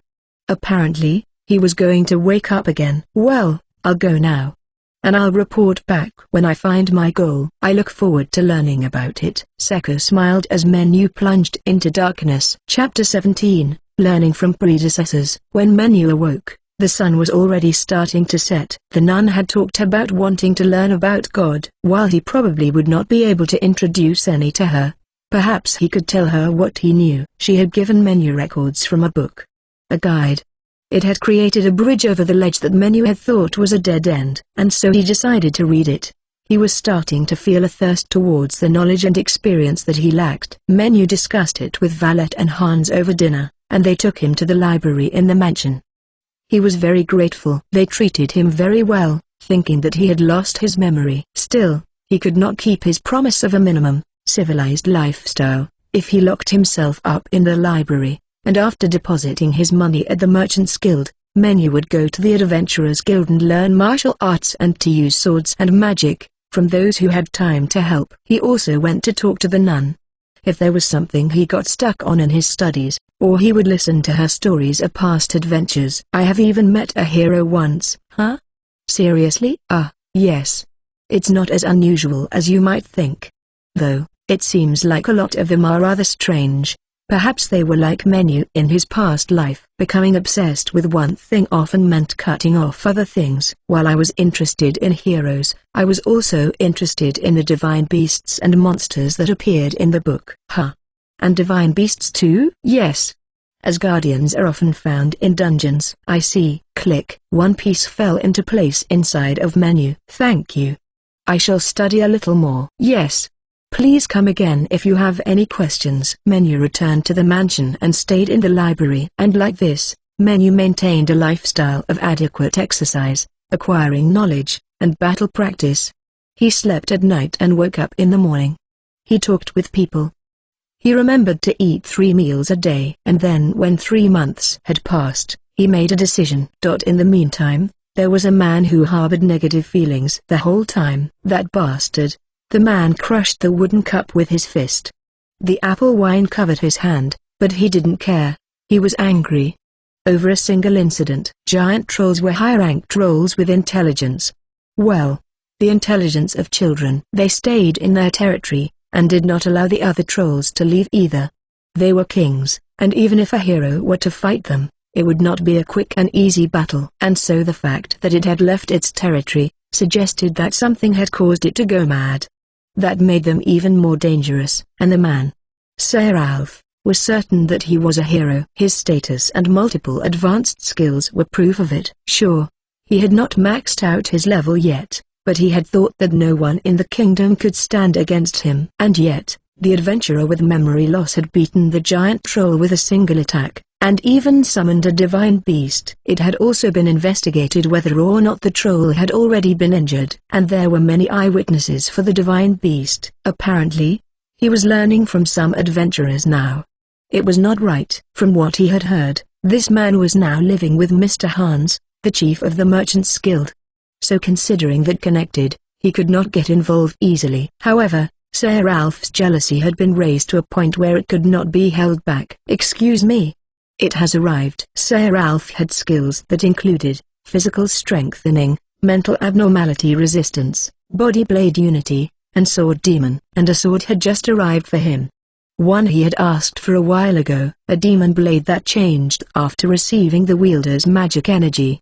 Master blacksmiths sometimes made such blades. Powerful but twisted. It was a cursed item, but Ralph had resistance to it. So he would put it to use, and show that he was the only true hero in the country. But knights were forbidden from dueling, and so, he thought, he needed a place and a reason to fight Menu. Currently, he had paid off some men to act. Mental abnormality resistance. It allowed you to resist mental attacks from the outside. However, when it came to the jealousy that was eating him from within, there was no stopping it. Chapter 18. Abduction Incident. This is what it meant to be caught off guard. One morning, when Menu was heading purposefully towards the dining hall, he was greeted by a very pale-looking Mr. Hans. My daughter? Valet. Hans, please calm yourself. She is gone. Completely gone. As he was shouting and on the verge of tears, Menu made him sit down and explain the situation. It was not as if Menu was completely calm himself. However, he felt that it would be unwise for him to fall into a panic as well right now. After being here for 3 months, talking with people and learning about the culture, Menu had become better at controlling himself. There had been so much chaos when he first arrived, and so he was now stronger for it. "First, tell me how it happened." "Yes, the fact is," as Valet woke up at the same time every morning, the maid had gone to wake her up, but there was no response. And when she opened the door, the window was open, while the bed was empty and in disarray. And while there were a number of footprints at the bottom of the window, they faded away shortly after. All of the soldiers had been sent out to search for her, and the Knights Guild had been alerted as well. Approximately 2 hours had passed since then. Upon receiving the news of Valet's disappearance, Hans went to the dining hall in his night clothes and waited for news. Abduction. How unusual. During his studies, he had learned much about the way magic worked in this world. Magic was a phenomenon that occurred through affecting the 7 elements that flowed in the world, and by delivering mana, which was fuel for the elements. This affecting was done through a shortened technique called spells. Menu had the spells for all of the elements already carved into him. However, with magic you could not just memorize the spell, but had to learn the complex techniques as well. And if you could affect the elements, it is not too difficult to discover traces of people, and so such crimes were not wise. The search spell that Menu had used previously was also magic that allowed you to find someone through the elements. For instance, if it was an insignificant crime, magic would not be used if someone stole bread in town, because it was not worth the mana depletion. However, for serious crimes like abduction and murder, magic would be used immediately to trace the culprit. As this was well known, such serious crimes were surprisingly rare. And yet, she had been abducted and it was being investigated. "Excuse me. I'm sorry, but we cannot find any traces of them." "So they have someone who can use magic. How foolish." The crime rate of magicians was low, but it wasn't non-existent. There were some who were part of the criminal underworld, but it was unusual for one to aid in a crime just once. In order to acquire one of the magic attributes, It was comparable to the work and money necessary to graduate university. There were other ways, methods such as going to specialized schools or apprenticing under reclusive figures like sages and hermits. However, these all took a lot of time and money. If you committed a crime, then it would all be for nothing. And yet some fool had still abducted Valette, in spite of these risks. I thought that an amateur like me had no business getting involved, but the only way left now was a slow investigation on foot. But Menu owed a great debt, and it would seem wrong to not offer help now. Besides, he couldn't bear it. He had no interest outside of drawing, and yet such human wishes and emotions were starting to grow inside of him. But what of my daughter? We are doing everything we can to find her, the guard said, and then returned to the investigation. Hans sunk weakly into his chair. I guess I have no choice. I would have liked to have tested it first. Another thing he had learned after studying was regarding skills. His skill of manifesting things was not in the book, but he had found similar skills: materialization, matter creation. These were the two skills. With materialization, you have to visualize a very detailed image and use a great quantity of mana in order to create something. As for matter creation, by using even more mana, you had the ability to create objects from your imagination. Materialization was better suited for large things, while matter creation was suited for tools. However, both were advanced skills that you had to spend most of your life in order to learn them. Menu's manifestation of all things seemed like a combination of those two skills. On top of that, there was divine beast creation. It had happened when he created Stan, but as he had no intention of creating a divine beast with Cheetah, it had not activated. Menu had been planning on leaving, and so, he had wanted to talk about that today, and turn Cheetah into a divine beast. However, Valette and Cheetah were now gone. Hans, I don't know if it will work, but do you mind if I try something? Cheetah was Menu's creation, and so Menu had ultimate control over it. No matter how far away it was. Mr. Menu. He was clearly desperate. Hans looked at Menu with pleading eyes. Cheetah had been made for Valette, and its presence had not disappeared. In other words, its purpose, Valette, was not gone. Valette is still alive. So do not despair. Just wait here. And then Menu turned his back to Hans, and ran out of the mansion. Chapter 19, Divine Beast Creation. Menu went outside, and immediately enlarged Stan and flew up into the sky. People were searching on the ground. In that case, he should try a different approach. Up in the air, he would search for Cheetah's presence, and figure out a general direction. As he would attract attention, Menu rose high until he was above the clouds. And with wind magic, he reduced the wind pressure and air resistance around him to zero. While he was flying towards the presence, it did not seem to be too far away. There was a small cottage. It had been built and abandoned halfway up one of the mountains that loomed behind the harness mansion. He descended in order to get a closer look. It was a ruin, with a roof that was rotting, and he could sense Cheetah's presence coming from it. You could escape notice if you hid your footsteps. It had been abandoned long enough to end up in that state, so there was not even an animal trail leading to it. No one would even notice that it was there. Of course, there was a search party in the mountain, but it was unlikely that they would find this place on foot. I don't want to hurt Valette by accident. He thought about just using divine beast creation on Cheetah now, but it was possible that the cabin would collapse. Valette was likely unable to move, and so she might get injured. In that case, this is the only way. Menu rushed towards the cabin on Stan, and then jumped off right next to it. Who are you? One of the culprits showed his face, clearly alarmed by the sudden sound of wind and the shaking of the building. Menu did not recognize him. Hello. I am a friend of Valette's, he said casually, as if that explained everything, and he would not listen to any objections. Then Menu rushed towards the man and knocked him down with one movement of his arm. This wasn't an imitation like before.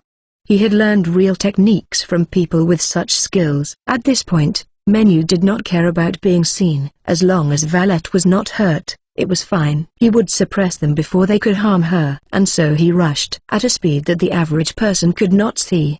He accelerated like controlling time. Valette was in the back room of the cottage.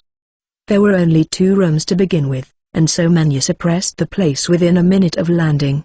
He removed the gag from Valette. Mr. Menu, I came for you. Let's go back. And no. You must run, Val." There was no time to even finish his words. As soon as he sensed the presence, he picked up Valette, tore through the walls of the cabin, and rolled outside. It was a good thing that the walls were rotted, and in the place where Menu had been standing, there was now a single ogre. A purple sword was hanging from its right arm. It seemed to be eating into the ogre, making them into one body. The last time Menu had seen him, he had been beautiful. But now, the horrifying veins that bulged from its arm spread out all the way to his face. His muscles were swollen and twisted as they assimilated into the armor. But what was most notable was the malicious expression. "Sir Alf, the young knight who led the Knights Guild. I was waiting for you." "Waiting? But we've never spoken before." "Exactly. You are in my way. I'll kill you." Huh? None of it made any sense to Menu. However, this did explain why there had been no ransom. This man must be the person behind it.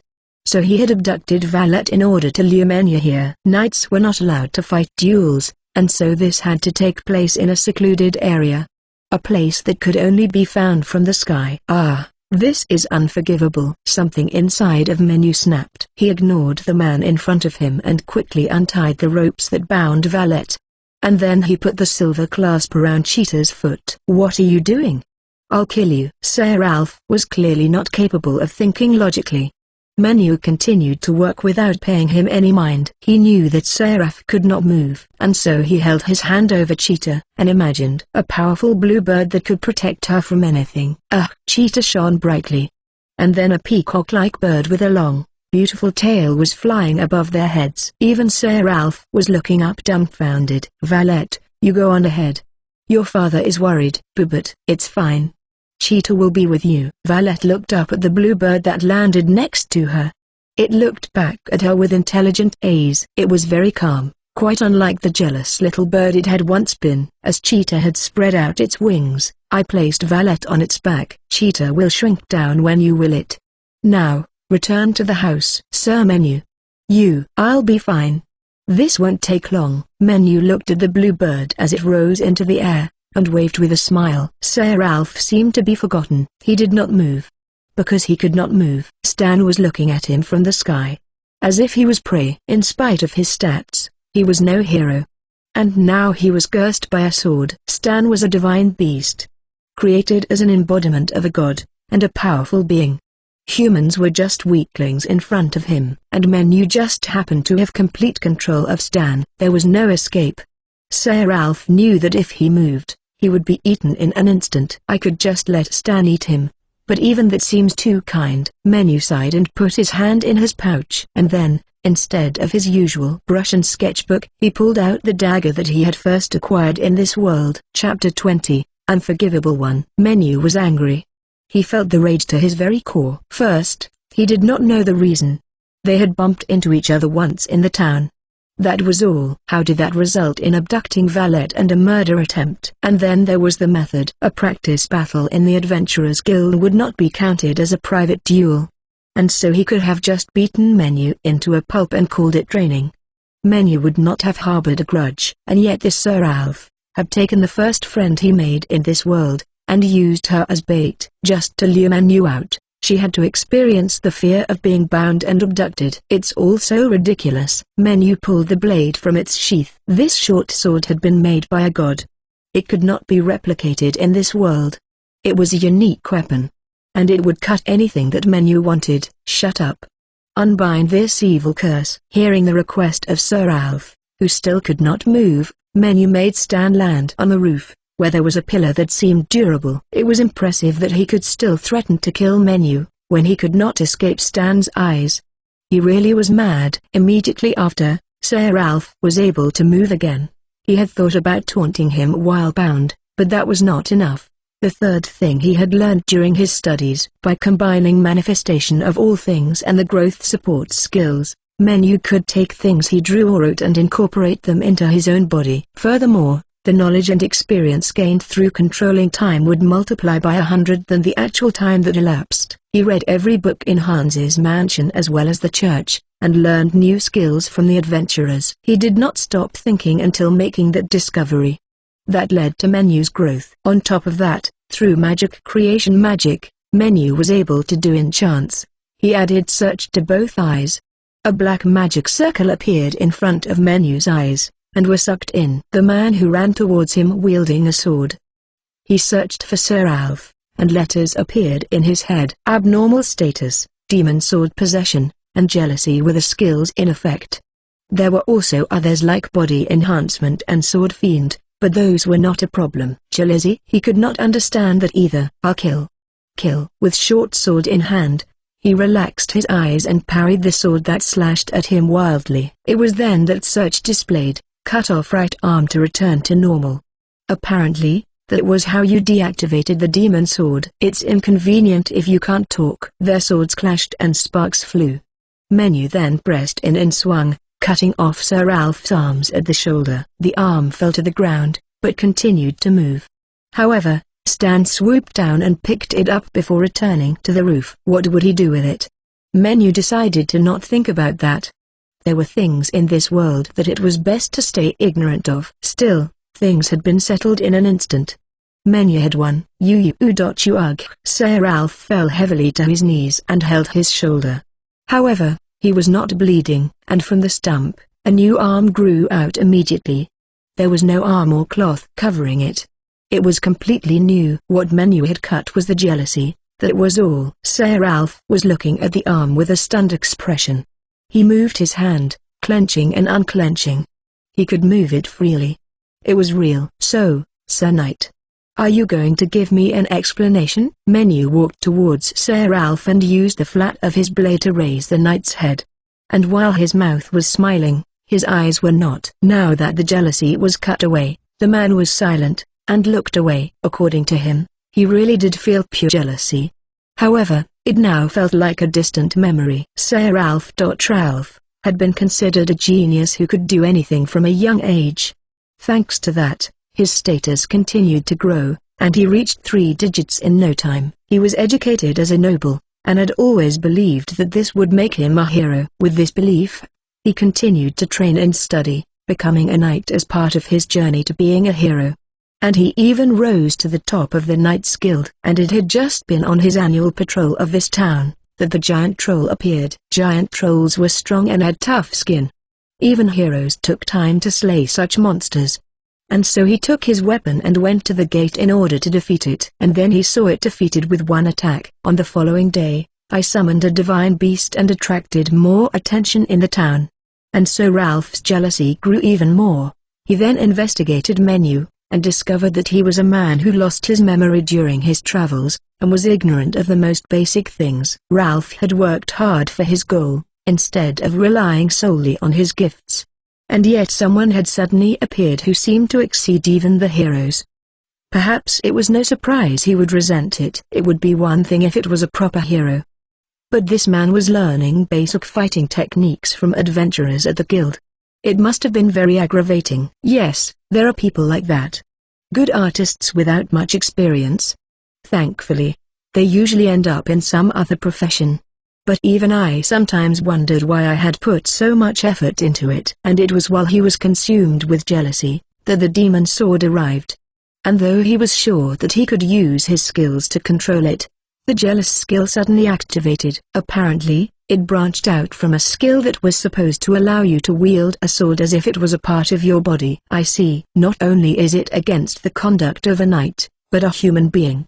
I am sorry. I shall resign from my post and go back to my training. Well, I am sorry as well. Though I didn't know, I feel bad about it. The nun had warned him about this. That people would resent him.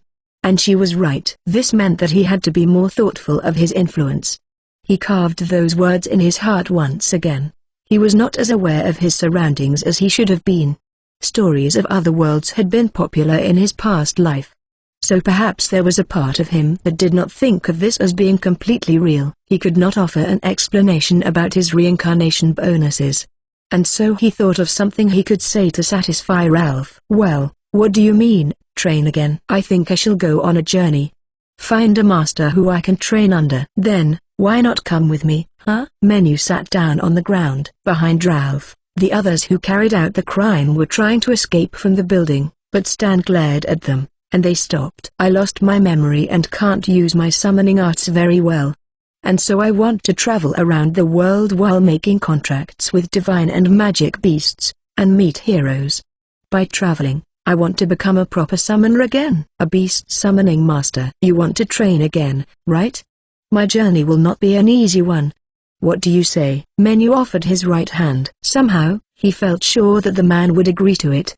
Meet heroes and divine beasts. He. I thought that everything you do was extreme, but the things you say are extreme as well.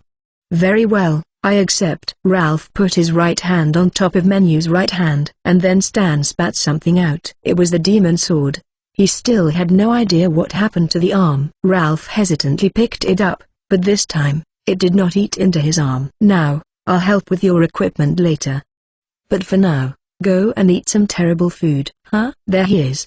Came the voices from behind. Quite some time had passed since Valette left. Menu was satisfied with the explanation. And cutting off the arm had made him feel a little better. It was the demon sword's fault, it could not be controlled. That should help make them more lenient. You should live for a week with your pride destroyed, and then we'll go on a journey.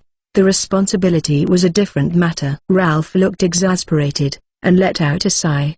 Understood. A graceful reply. Menu was a little worried about someone of Ralph's upbringing in prison, but the man still had 3 digits, so he would surely be able to survive and come out in one piece. And so Menu handed Ralph and the others to the soldiers, and watched as they were taken away. And then he climbed onto Stan and returned to the Heinz mansion. For now, he wanted to celebrate Valette's safe return. Chapter 21, Preparing for the Journey. Apparently, living a minimum civilized life resulted in increased interactions with other people. Well, it will be a wandering journey that could last for years. He had just come out of the Adventurers Guild, feeling exhausted. He sat down on one of the benches that were installed around the town, and looked up at the sky. 3 months ago, he had told the people at the guild that he had lost his memory, and an adventurer would teach him different skills when he had time. As Menu learned very quickly, he was seen as a good student. Though, it had less to do with Menu being good, and more with the fact that he would control time so that he could practice it many times before putting it into action. In exchange, he would cast heal on others, though, not enough to earn the medical guild's ire. There were many with chronic illnesses. And then they would go drinking together, and become friends. Dan had been especially friendly. Perhaps it was because they had fought once, but he looked after Menu, and introduced him to the other adventurers. Travel, eh? Take care. And when you return, let's go drinking. Dan sent him off very warmly. I ended up being treated very well. In this city, most of the adventurers were permanent residents. They made it their base of operations, and accepted quests in the nearby area. You could make a living like that. If it was a game, it would be considered to be at the mid-level. As for heroes, they were wanderers, and would go to dungeons and towns where there were high-level monsters. And so if Menu wanted to travel, he had to say a temporary farewell to the residents here. While he made his rounds, he saw that the people were more sad to see him leave than he had expected. Surely it wasn't just because of heal.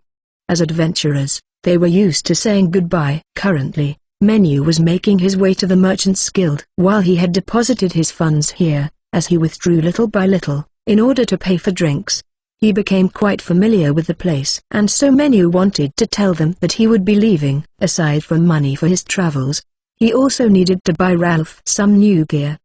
He then said his farewells, and it was off to the church. The Merchants Guild had not been too surprised. They had a longer view of things, perhaps, and so he rode on Stan and flew towards the church. Every time he flew on Stan, people would ask to ride with him. But there were just too many people, and so he left such things to Valette. Valette, the pretty merchant who had a blue divine beast. She was now the talk of the town. Immediately after the abduction incident, she cried with her father. But she was a magic merchant, and had decided to improve both her skills as a saleswoman and as a magician. At first, she was saddened when she learned that it had been Sir Ralph who was behind it. But when Menu told her that Ralph had been returned to normal, she swore that if anything like that were to happen again, she would be able to handle it with her own magic. She regretted greatly that fear of the moment had made her unable to act. She was able to turn such an awful incident into something that motivated her. Clearly, she was destined for greatness. As someone who was not like that, Menu sincerely wished her success. Mr. Menu, are you finished saying goodbye to everyone? As he thought of such things, Valette, riding on Cheetah, came up right next to him. The two flew together as they talked. Not yet. I'm headed to the church. Ralph is being let out tomorrow, so I have to finish everything today. I understand. Please take your time. So saying, Valette descended into the town. When he first told Mr. Hans that about leaving, he tried to stop Menu. But he was used to the idea now. Thankfully, Menu had assured him that Cheetah would stay for protection, as his valet was his reason for existing. Regardless, he soon arrived at the church. Stan shrunk down and perched on his shoulder. Sister. When he entered, she greeted him with her usual, warm smile. Welcome, Mr. Menu. What is the matter? I am planning to go on a journey. I want to meet the heroes that you taught me about. I want to make contracts with divine beasts and monsters. I want to become a real summoner. Now that he thought about it, he hadn't said to anyone that he wanted to regain his memories. But no one pried. It was fine, because he had no memories to get back anyway. I see. But you will return? Of course. And I will tell you stories of things that you have never experienced. She smiled at that. I will look forward to it then. Speaking of things you have never experienced, could you take a look at this? So saying, Menu showed her his status. She froze and would not move. Just as he had expected, it was unheard of. It was a good thing he had avoided showing his status to other people. Though, someone at the guild might notice it eventually. Menu male age, 23 25th, month of the snake occupation, summoner? LV. 1 HP, 8,000,000 MP, 9,600,000 9,999,999 Attack, 985 Defense, 598 Magic Attack, 999 Magic Defense, 999 Speed, 575 Luck. Acquired skills, 7 Magic Elements, Status Ailment Resistance, Divine Oracle Spatial Manipulation, Time Manipulation, Manifestation of All Things Divine Artist, Growth Enhancement, Divine Beast Creation. His level was now 2. What? Why? How? But your status is the same. As she shouted, he quickly closed the window and made her sit down. His level had dropped to 1 as soon as he started studying. He had meant to ask Sekra about it, but didn't, as he had his own theory. It then turned to 2 after the abduction incident. Sister, I think this is God's way of telling me to train from the beginning. A miracle of God? I said it before. About gaining experience to level up. And so after losing my memory, I think that I was level 1 as a person. What was displayed before was showing that I wouldn't grow if I didn't realize it. I see. So it's the result of wanting to start over. Yes. And so I will travel and level up. But I doubt anyone will believe me, and so this will be our secret. Yes. Really, you stimulate my curiosity to the extreme. Now she wanted to travel as well. And so he promised that he would return to make a report. I will return one day. I promise. Yes, I shall be waiting. Like that. He separated from her and walked back to the Hans mansion. It was close by, and it was good to walk sometimes. I was waiting for you, Mr. Menu. Now, come this way. For some reason, he was greeted by the owner, Mr. Hans himself. Huh? As the manager at the guild, Hans was very busy, and they would usually only talk a little over breakfast and dinner. He had never been greeted like this before. And then Menu was taken to the Great Hall. Menu. Let's make the most of this day. It was Dan. We prepared all of your favorite foods. Valette. It was hard to keep this a secret. Sister. What? That was fast. I walked straight back. People from the Adventurers Guild and the Merchants Guild were also there to greet him, and the farewell party began. Well, this far exceeds the minimum civilized life. He had never experienced anything like this in his past life. Even during his own birthday, the most he had was a small cake. Hans picked up his glass and sat at the head of the table with Menu. And now, a toast. To Mr. Menu having a safe journey. Everyone raised their glasses to this. For some reason, tears started to pour down his face. As he had no tissue, he blew my nose with a handkerchief, smiled and joined the others. And then early the next morning, Hans had ordered swordsman gear. Even though it would be worn by the man who abducted his daughter, he gathered the finest, as the man would now be protecting Menu. Menu paid him for it, and then headed to the guild to greet Ralph. In front of the Knights Guild gates, Ralph was waiting while wearing a rough silk shirt and trousers. Apparently, they had released him early in the morning. The sword? Here it is. He had quietly put the sword in his pouch. He now handed it over with the rest. As his pouch was quite spacious, he had asked an adventurer for help, and bought all of the food and items that he would need to reach the next town. Ralph then put on the armor, and then they were ready. Well, let's go then. As he had gotten all of the farewells out of the way yesterday, Menu felt quite light-hearted. Though Ralph was now known as a criminal, even though Mr. Hans had agreed to not press charges. Partly due to Valet being unharmed, and also Hans's own experience with cursed items, and so there was no one for him to say farewell to. And so like that, just as the sun started to rise, Menu and Ralph left the town. Chapter 22, First Monster. They traveled along the main road after leaving the town, and walked for about 3 hours before stopping to rest. There were no monsters. And since Ralph and Menu did not talk, things were rather uneventful and mundane. Menu sat down on the grass by the road and drank some water. He tried to think of something to say to Ralph. So, how was prison, idiot? He berated himself. But you couldn't always control what you said. Well, maybe he could try to turn back time with his time manipulation skill. However, Menu did think much when using time or space manipulations skills. If he used them consciously, then his head would start to hurt. It was surprisingly comfortable. And the food didn't stink. Even if it was tasteless. Oh, I see. Menu. Can I call you that? It was pretty late to be asking that. Wait, did I go out on a journey with someone without proper introductions? That was reckless. Even worse, it was someone who he had thrown in prison. However, it was too late for regrets. Besides, Ralph wanted to know how to refer to him, which showed that he was serious. I didn't introduce myself yet. I am Menu. I lost my memory after falling off of a cliff.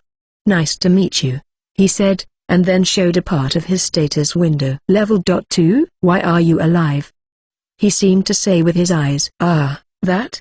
Don't worry about it. I can still protect myself. No, surely not. The monsters in this area have a hunting level of 35 and above. You will have to be level 50 for some of the stronger ones. So saying, Ralph showed part of his own stats. Indeed, he had an impressive level of 63. His occupation was swordsman. As Menu had beaten him so easily, Ralph assumed that Menu would have a much higher level. Well, I'll be fine. Besides, I have Stan. Pyro. Ralph looked at Stan suspiciously. That divine beast. Ralph's expression darkened. He recalled being stared at as if prey. Stan then thrust his beak out provokingly while perched on Menu's shoulder, which made Ralph even more angry. Stan, don't mock him. Don't worry, Ralph. He's small right now. It's not a problem of size. Well, fine then. He must have realized that Stan would make a very useful ally at least. After all, Ralph was now feeling that he had agreed to go on a journey where he would have to protect a man who wouldn't last a second if left alone. He was probably regretting this decision. In the first place, where is your weapon? Don't you have a staff, huh? This? I suppose. So saying, Menu showed his sketchbook and paintbrush. Ralph let out a great sigh. Are you mocking me? No, not at all. It was the most powerful equipment of all. However, he could not say that now. I'm accustomed to this, so it will be fine. As for you, Ralph, can you use that sword now? You cut my arm. The envy. So it won't be able to possess me again. Though, I did lose a skill. Apparently, his skills had been overwritten by jealousy, and then Menu cut it off. He had thought that it was just an arm, but the sword had become one with the body. It was like the embodiment of the skill. And so even if there was a sharp pain when being cut off, it was the reason he was able to regain his real arm afterwards. Cursed equipment is cursed because it generally blurs the line between it and the flesh, preventing you from removing it. You either have to use magic barriers or spells. But your sword was able to cut through it. He asked if it wasn't Menu's main weapon, but Menu was not used to using swords. Paintbrushes were much better, he insisted. You are level 2. And have that joke of a weapon. Are you mad? If it's still safe enough for you to turn back. That was what Ralph was going to say, but he fell silent. Menu didn't know, but Stan and Ralph were both looking at the same spot. And then eventually, he turned to look. In the forest surrounding the road, a fire was blazing. And he could hear voices. Goblins. It's not too unusual for them to be around here, but they are dangerous. Hobgoblins. Menu had read about them in books. They were tougher and more intelligent than ordinary goblins. While they used fire for traps and distractions, they were also weak to it. What makes them so bad? Their numbers. They tend to move in packs of 10 to 15. Ah, I see. That was bad. He looked at the map that Sekka had given him. They were still quite far from the next town, and so it would be best to avoid injury or using up items. Well, we wouldn't want them to attack us from behind or end up in a pincer attack. So let's defeat them. You're saying that as a level 2? He was not going to forget that part. Well, it was no surprise. In an MMO, if you accidentally wander into a high-level hunting ground, then you would die and be sent back to the town. As I said, I can protect myself. Don't worry, Menu said as he got to his feet. It seems like it would be more convincing if I fought instead using the sketchbook to draw. And so he would not use it now. It had to be done in order to earn Ralph's trust. Ralph then unsheathed his sword, intent on protecting Menu. Stay as far back as you can, he said, and so Menu obeyed for now. This will be my first time killing something, he thought as he took 5 steps back. When Ralph entered the forest, they noticed him. Their voices hushed for a second, and the glowing yellow eyes widened. They probably meant to surround him. I'll take them on from the side. Don't die. Ralph was being overprotective. After saying that, he rushed towards the left side of the goblins. If words were not enough, then Menu would have to act. His brush slid through the air. First, he cast a fire enchant on Ralph's sword. What? Even though he was surprised, he continued to rush forward and slash as the goblin with his sword. The fiery blade made contact, and as the wound burned, the goblin fell to the ground. The body continued to burn. At a glance, it was 2 against 13. They could not lower their guard. Menu's brush moved again, and this time, 5 magic circles appeared. Search, Snake, Fireball, Firestorm, and Air Cutter. He then unleashed the magic at the 7 goblins on the right side. Search and Snake guided Fireball, which landed with precision, raising a great pillar of fire upon impact. Air Cutter slashed through them, just as they were trapped in Firestorm and burned. It wasn't as hard as I thought. Perhaps it's because I know they are enemies. The sudden pillars of fire nearly made Ralph stop in surprise. However, the fires did not spread, but faded away after burning their targets. Ralph then returned to fighting the remaining hobgoblins, but support magic continued to fly. And he was shocked by all the magic that was coming from someone with such a low level. He would have to question Menu after the fight. Ralph decided in his heart as he swung his sword. Chapter 23, Various Systems. What was that? What kind of magic? Ralph complained wildly to Menu. He looked like he was about to grab him by the collar. Even now, his sword was under the effect of the enchant, as it blazed red with flames. Well, ha. My magic? One thing he had learned after studying about this world, is that they did not enchant things. They had magic items that had different effects from the beginning, but they did not use magic to buff equipment, and so it was a little difficult to explain. Menu could not even explain the formula of something like an ordinary fireball. However, cursed equipment was quite similar to enchantments. The elements between the item and wearer unite and adhere. However, while such states were created, when it came to temporarily fusing elements and matter, it was still being studied. Search was also magic where you were supposed to define the area and direct it outwards when using.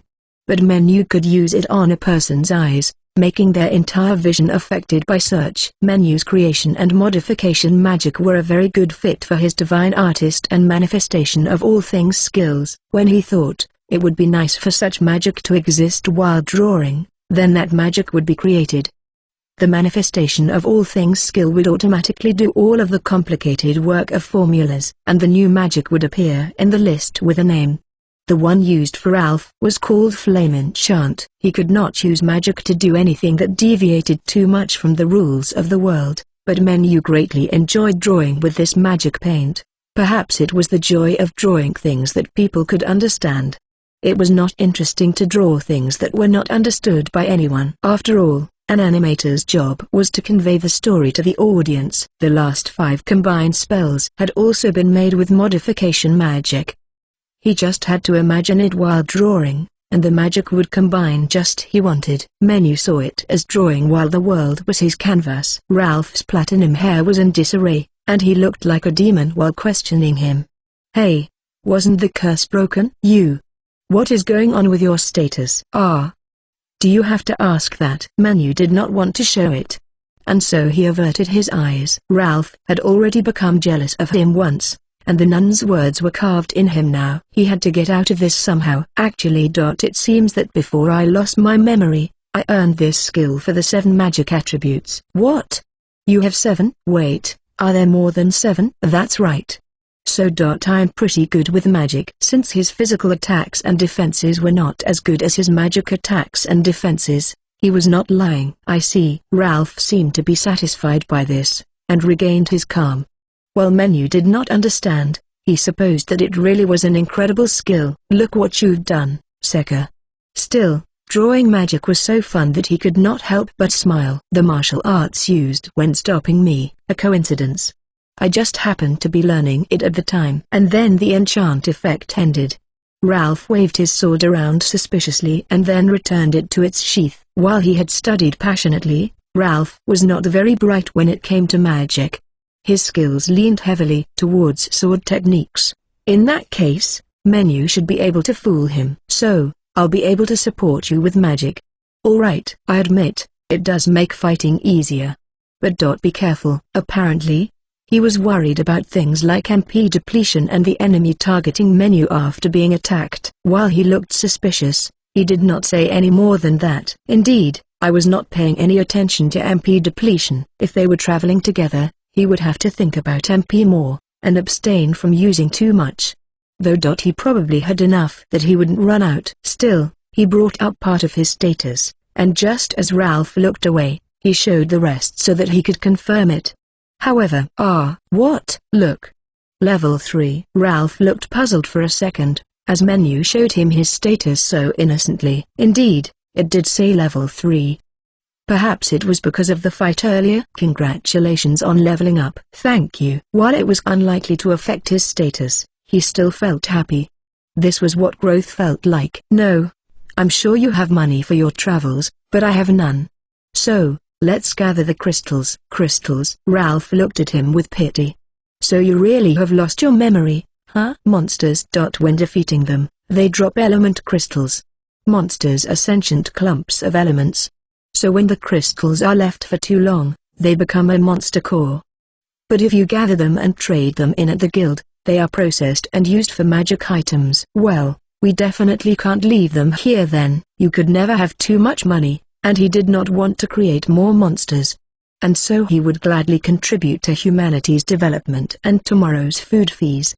The two then started to gather the hobgoblin crystals. However, deep in the forest, a certain group was watching them from the top of a cliff. Menu and Ralph did not notice it, probably because they were using a skill. Also, they were so far away that you wouldn't be able to see them with the naked eye. Boss, what should we do? They look like they have money. Isn't it obvious? Our prey is already fleeing in their direction. We'll go and get them all. The group of 30 shouted in unison.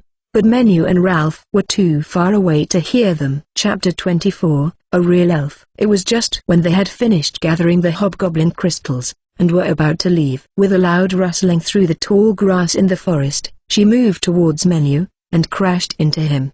Whoa. Are you alright? Menu calmly caught her before she fell. And their eyes met. Pretty blue eyes and wavy golden hair. The pointed ears. While she was wearing rags, she was beautiful. An elf? An elf. A real elf. But in spite of his excitement, the elf had a troubled expression as she moved her hands towards Menu's face.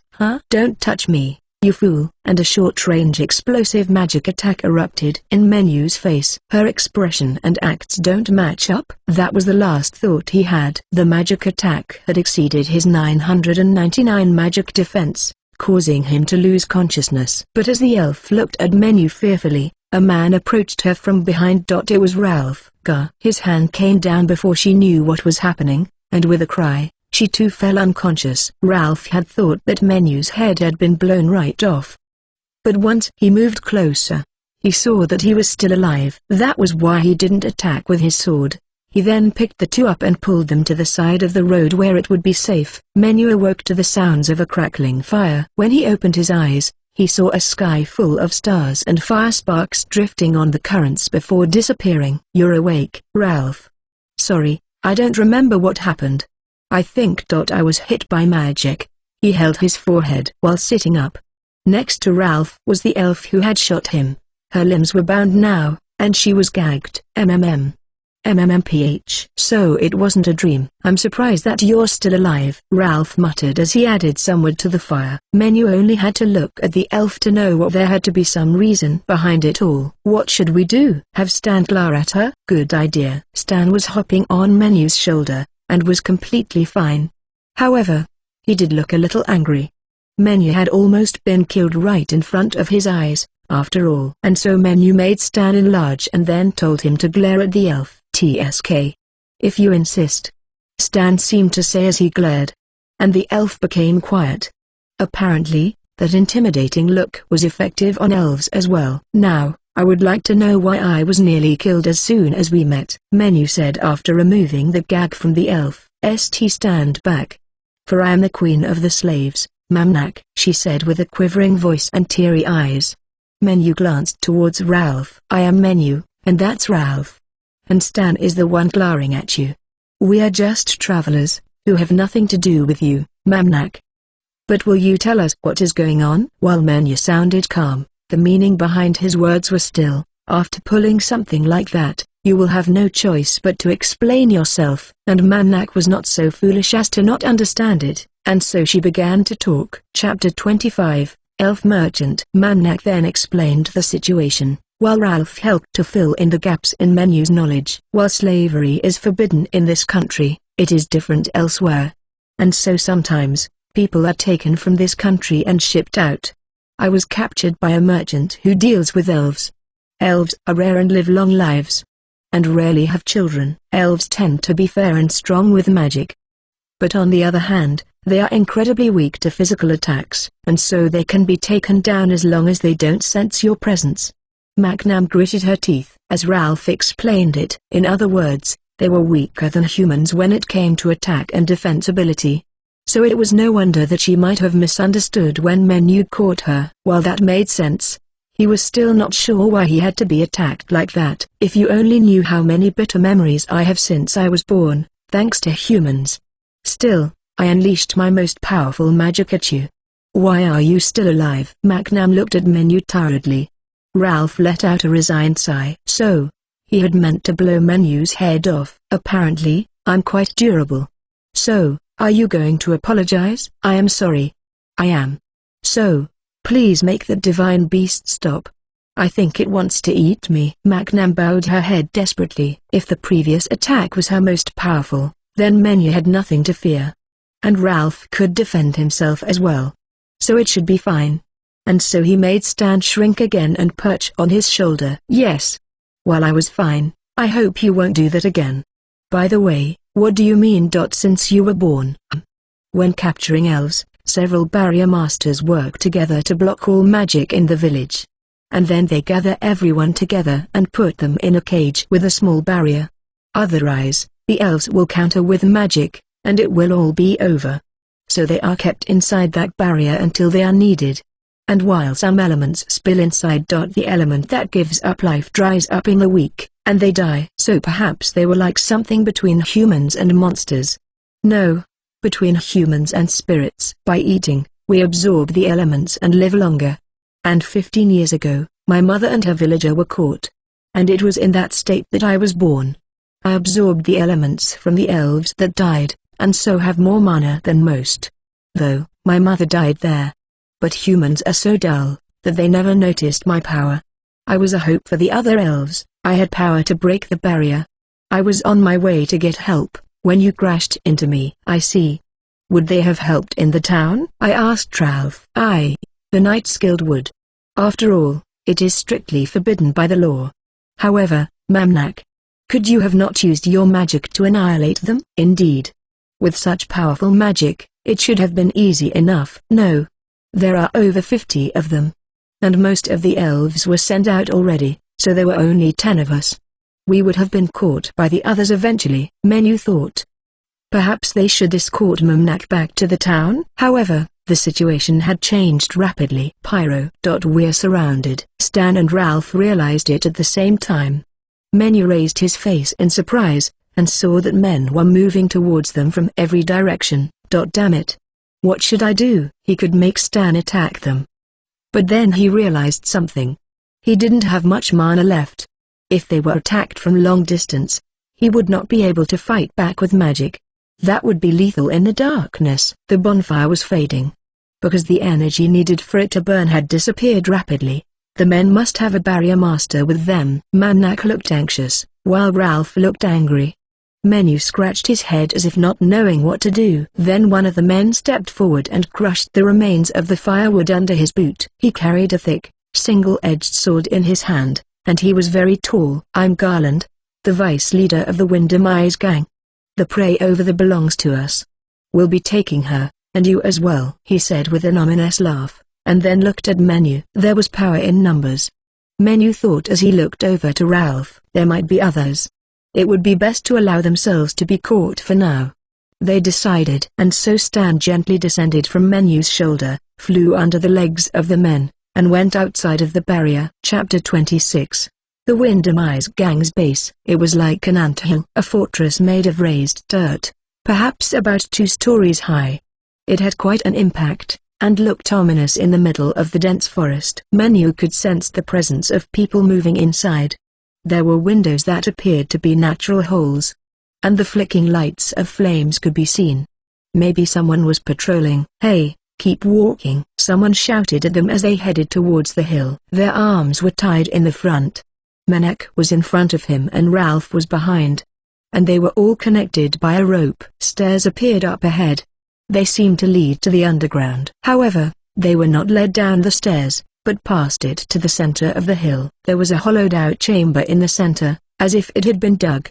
It was quite vast, with several tents and treasure chests scattered. It seemed to be a place where they stored things and gathered together. In the center, there was a grand throne that looked very out of place, and a man sat on it proudly. His hair went down to his shoulders, and he looked to be in his 40s. You could tell at a glance that he was the leader. While he was not bad-looking, Menu calmly observed that there was something crude about his expression. Mamnak was in despair. It was no wonder, since she had just run away. We brought them back, boss. Welcome, my guests, to the Wyndham Eyes gang's fortress, he said as he spread out his arms. The men then punched Menu and Ralph, forcing them to kneel. A mosquito bite would have hurt more for Menu, but he went down anyway, just like Mamnak and Ralph. I am the leader of the Wyndham Eyes gang, Harl. I will just tell you this now, but don't even think about trying to escape. You cannot use magic here. And we have archers ready to shoot you. So, listen carefully. While he sounded polite, he clearly looked down on them. That elf over there is our prized possession. Elves like her are quite rare. She has none of the old knowledge, and will stay like this for a long time. We can sell her to someone old, and as soon as they die, we can get her back again. Mamnak was kicked so that she fell to the ground. They were careful to not leave any marks, but that also suggested that they were used to doing it. Now that I look at you, you aren't too bad looking either, young man. We can probably sell you for a good price as well. And so we won't kill you. Though, we'll take all of your money. So saying, they took away Menu's pouch. However, it only contained potions, crystals and a little silver. Menu could have used space manipulation to make it completely empty, but he thought that that might look more unnatural. Ralph's sword and crystals were also confiscated. You ran away and increased our prey. Well done. We now have 2 new products to sell. He laughed in a vulgar manner. Mamnak looked furious, but she held her tongue. Hey, take our guests and the queen to the drawing room. There were now only about 10 men left, but they then escorted the 3 away to the drawing room. It was a large room within the anthill. The door was made of metal, and there was a single window with metal bars. There were also other holes for light, but they were too high up to reach. There was no bathroom. It seemed like you were supposed to do your business in the corner. And as Manak said, there were about 10 other elves huddled together. While they were unarmed, they looked weak and they were all dressed in rags. After shoving them into the room, the men reminded them that it was pointless to try and escape. And then they finally left. "I'm surprised you stayed calm, Ralph." That was the first thing that Menu said. "I would have trouble sleeping at night if you died by accident," Ralph said with a sigh. Manak and the elves were staring at them. It was like they could not believe that Menu and Ralph were not in hopeless despair. "So, good elves. I am Menu. This handsome man is Ralph. I think it is best that we have a little talk," Menu said with a smile as he sat down on the ground with his hands still tied. Chapter 27, Wind Demise of the Wind House. "Queen Manak, who are these people?" a young male elf asked her. "I'm sorry, everyone. While I was on my way to the town to get help, I bumped into these people, causing them to be captured as well. There is no help coming," she said while clenching her fist. The other groaned in despair. But some of them were happy that she was safe. They must really trust her. And so Menu opened his mouth, hoping to do something about the grave atmosphere. "Well, there is no need to panic. Just listen. My mistake will affect all of you. They will likely feed us less, but continue to give us magic energy so that we do not die.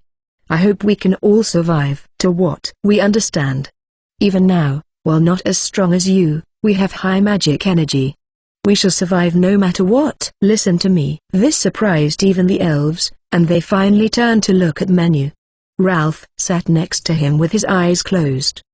He would not interfere. Menu scratched his head and sighed. "To be honest, I was just dragged into this. I could run away and report it to the Knights Guild, so they could handle it. But I'm already here. This criminal organization will be destroyed. It's just a matter of it being now or later," he told himself, and then asked the elves to sit down. "It's as Manak said. We just bumped into each other. However, I think that I can help you. And so I need you to calm down and explain things to me." The elves looked at each other, and then the young man started to talk as their representative. "I am the elf chief, Yasin. I am sorry that you got involved in all of this. But is it true that you can help?" I think so. Manak has told me a little. So tell me more about this Wind Demise gang and this fortress." The man looked at Manak, and they nodded at each other. Apparently, they had decided to rely on Menu. "They are slave merchants. One pillar of the Wind House. The Wind House is the root of it all. A very old house. However, it is the Wind Demise that the elves fear." So they were like one department of a large company. That was why they could hire a barrier master. "Elves live much longer than humans. And so they try to sell us to the elderly, so they can take us back after they die. As they are an organization, even if the leader retires, a new leader will come. In fact, Hyle came here around the time that Manak was born. I don't know how much he is making. But even if they only sell 2 or 3 of us a year, they make considerable profits. As they were mortal enemies, he knew a lot about them. I would have to keep in mind that crushing them would mean the Wind House would target me. Well, let them try. I myself have been brought back after being sold once. The treatment of us was horrible. Besides, when being sent out, we are made to wear collars that prevent us from using magic," said one elf woman with a dark expression. "It must have been very hard. And then be brought back." Yasin continued. "There are several barrier masters cutting off the source of our magic. However, Queen Manak had the power to interfere with them. And so we waited for her to grow old enough, and once her ability was strong enough, she broke through the barrier and escaped in order to get help." Menu stopped here and thought. In his hands was the sketchbook and brush. Regardless of how Ralph would react, he decided to use it. However, the organization was larger than he had anticipated. "If I wanted to overwhelm and suppress them speedily, it would be hard if I'm alone." If it was just Menu, he had his sword, and he could use time manipulation magic. If he opened a hole, Ralph could easily escape. However, if he wanted to ensure the elves were safe at the same time, it would be best to stay with them. Pyro Stan flew in through one of the windows. As he had followed while in this small form, it had taken some time, and as soon as he was inside, he He started to peck at the ropes that bound Menu and Ralph. Stan, Stan. Horror Stan. That's it. Now that he was freed, Menu held the sketchbook and brush and turned towards the elves. Now, we are going to take over this fortress with numbers, he said with a confident smile. And then Menu began to draw in the sketchbook. Ch28. Queen Mamnak. They called me Queen of the Slaves because I was born through absorbing the life of the dying elf slaves. Menu listened to Mamnak's story while busily drawing in his sketchbook with a brush. While he was working, it would take some time for him to finish, and so he thought that he might as well ask the questions that had been on his mind. In order to remember the lives taken when I was born, I have decided to keep it. I have a responsibility to act with nobility and become a hope to the elves who remain. I see. You can be quite impressive, Mamnak. Really? Yes. I see that you are resolved. She carried something that weighed more than anything Menu could imagine. Mamnak had only lived for 15 years, but the circumstances of her birth, and life after that had made her strong. The lives taken when she was born. Those who raised her. And those she must protect now. But I think your world is small. And it wasn't your fault. Obviously. He turned the page. Over and over, he drew the same picture. Ralph kept silent the whole time. Wait, was he sleeping? Small? What do you mean? Just like me, your life has just started. It's good that you are determined, but life will be filled with fun things as well. Sorry. I'm not very good with words. Menu had trouble expressing what he wanted. And so he scratched his cheek with his brush and focused on drawing. Queen of the Slaves, Mamnak. From what you said, you feel a great responsibility. But have you thought about what you will do when everyone is freed? Oh, so Ralph was awake, and he continued where Menu left off. Freed? Yes. I don't know what you intend to do, but Menu will help you escape. Will you still be their queen after that? Would she continue to act as a leader, to be a symbol, to accept and to develop? The elves looked away. They had lost hope of ever being released, and had not thought of such things. Even when one of their own, who was so young, took on the name, they had not meant for her to take on that much of a burden. Well, I suppose Menu and I will only be involved until you are free. I am prepared. Mamnak muttered. I will learn of the outside world, build our country, and protect the people. Upon saying these words, the faint amount of magic energy that leaked into the barrier began to react and glow. Will you all do it with me? Mamnak said as she looked at the other elves. They nodded back. Once we are freed, we will also do our best to help and guide her. Menu was happy about what Ralph said, and that though ignorant, Mamnak was determined to do her best. If she had the help of the elves who had lived long lives, she would surely be fine. While he could not be responsible for anything, he could at least help them. All right then. I shall leave these, not for one-time use, but to be guardians for you. After drawing the same picture 10 times, Menu finally raised his head. With the sketchbook in one hand on his lap, he smiled confidently. The thing that Menu had been drawing. Sometimes, it was the simple things that were the hardest to draw. However, he had drawn it hundreds of times in the past, and given them life. The Grand Medjed March. The sketchbook glowed, and the things broke through the walls, ignoring the barrier as they flowed out. Creatures with round heads and legs. Or gods. They were the popular mascot characters from the anime, Flying Horror Stan. A host of Medjed from Egyptian mythology, faces with only eyes. As for their height, they reached the waist of an adult. They flowed out of the holes they had made in the prison, and spread throughout the fortress. He had filled each of the 10 pages with them. There were more than 100 of the Medjed gods, and they started the suppression of the Windemise gang. Chapter 29, The Great Medjed March. After that, they unleashed the light from their eyes, and the walls crumbled. Help me! And they attacked the enemy, without letting a single one escape. One of the Medjed tore a hole open in the wall, and then it shot beams of light from its eyes, which burned the enemy. Furthermore, another one chased a bandit into a corner, and then enveloped him in flames. The Medjed flowed out of the fortress, flying after those who tried to escape. They would cover them like flies and take them down. With such overwhelming strength, the Medjed took over the fortress before Menu and the others even left their prison. Hey! Ralph grabbed one of the Medjed and turned to look at Menu. What the hell is this? The Medjed looked at Ralph angrily. However, it saw that Menu did not see Ralph as an enemy, so it did not resist. Even though it seemed very very upset. Medjed are gods. They protect the gate of the underworld. They can shoot light from their eyes, create fire, and defeat all kinds of enemies. They're quite amazing, Menu explained with excitement. But Ralph's expression darkened. That is not what I mean. Well, it was part of it. But he also wanted to know why they were here. I just summoned them. I'm a summoner after all. So it shouldn't be strange, should it? You have a point. But it was strange. Mamnak and the elves thought so, but they held back the urge to point it out. And so they just looked at each other in astonishment. Even if Manu was a summoner, his amount of mana was incredible. As there was no mana in the barrier, he would have made them edged with his own. In fact, Manu's MP had decreased rapidly. The manifestation of all things skill in divine beast creation skill required an immense amount of mana. When defeating the giant troll, and when making Stan, the MP depletions had been severe as well.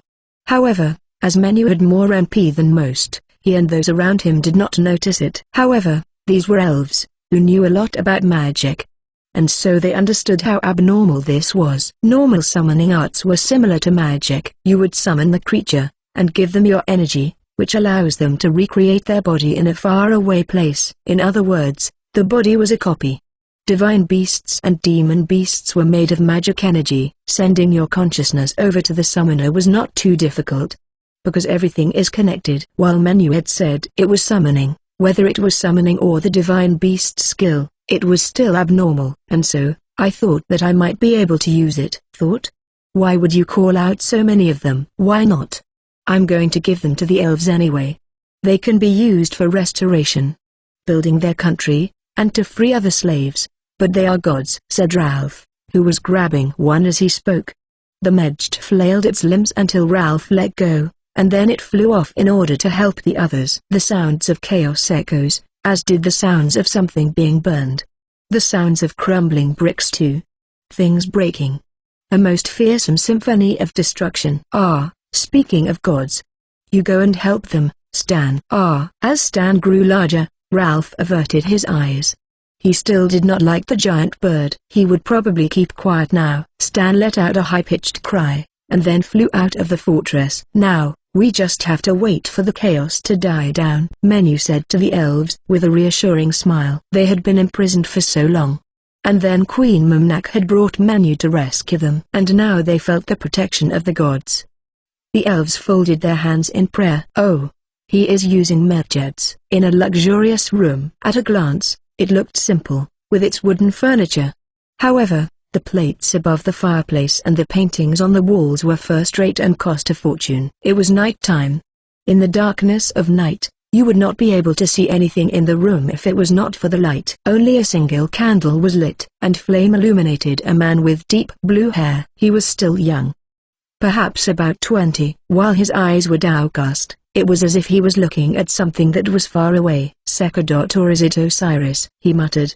And his breath put out the candle. But in the darkness, he laughed merrily. Chapter 30, Slave Dawn. It did not take long for the Medjed to take over the fortress. While Stan scouted the surrounding area, the Medjed, now led by the elves, left the fortress with Menu and Ralph. Most of the chaos had subsided by then, though. That mainly just meant that there were no more shouting humans left. The survivors, which were about 1/10 of their original number, were in tatters as they were blocked off by the Medjed. The leader and few members were then gathered together near the fortress. It was a strange sight. Menu had ordered the Medjed to capture them alive in advance. If they all died, then they could not spread the word that it was dangerous to anger the elves. Menu had thought that far ahead, as he wanted to help Mamnak and the others. Thank you, Lord Medjed. He petted one of them, and the others gathered around as well.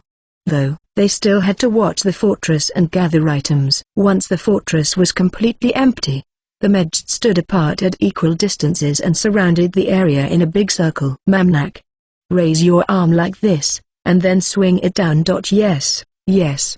Say it when I give the signal. Menu taught Mamnak as he made the Medjed bring the witnesses before them. Sit there and watch. Mamnak, do it. Are you sure? Very well. Burn it down, Mamnak said while lowering her arm, and then the Medjed unleashed beams of light from their eyes all at once. The fortress burned.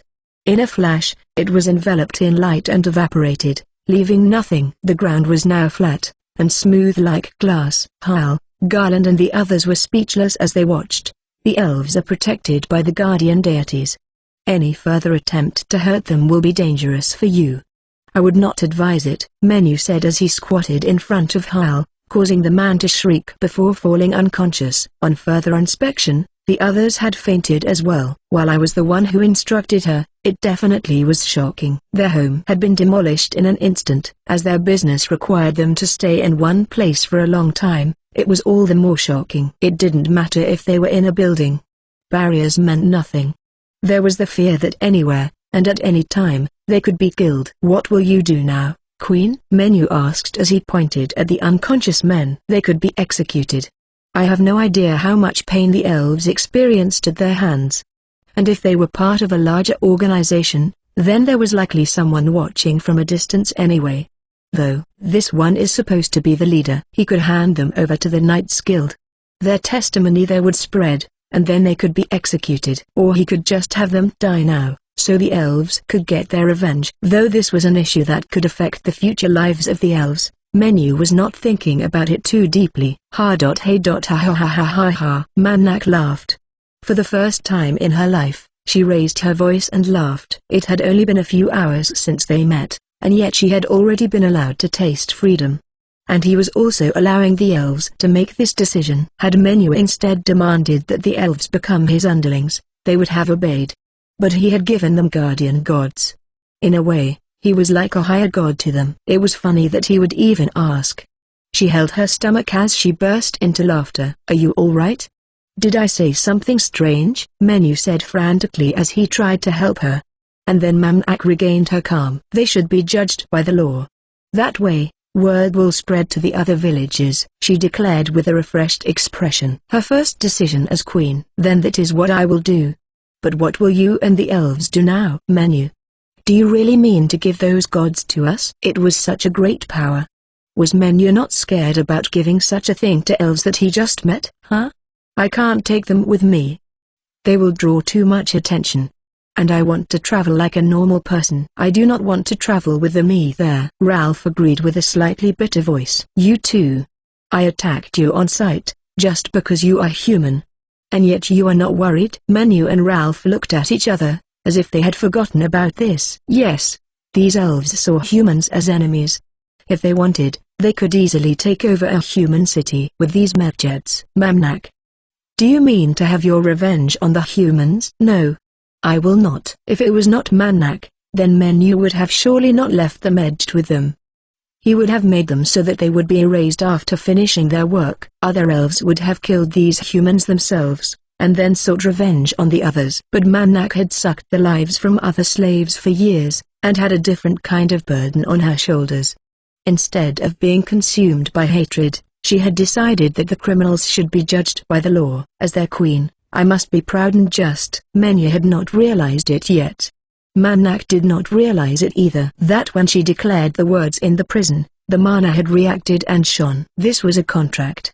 A promise with the world. It was impossible for Mamnak to go back on her word. Even if she made mistakes, she would not betray them, because the world had accepted her as the queen of the slaves. For now, we will rely on help from the nearby village, and think of what to do. Menu, if you are ever close by, we will welcome you gladly. And so we will work hard in order to be ready. In that case, I'll take my time, and then come back one day. I am looking forward to your welcome. Of course. And then Mamnak laughed happily. The elves were determined. They would help their queen and live. After Menu and Mamnak shook hands, and then they each went on their way.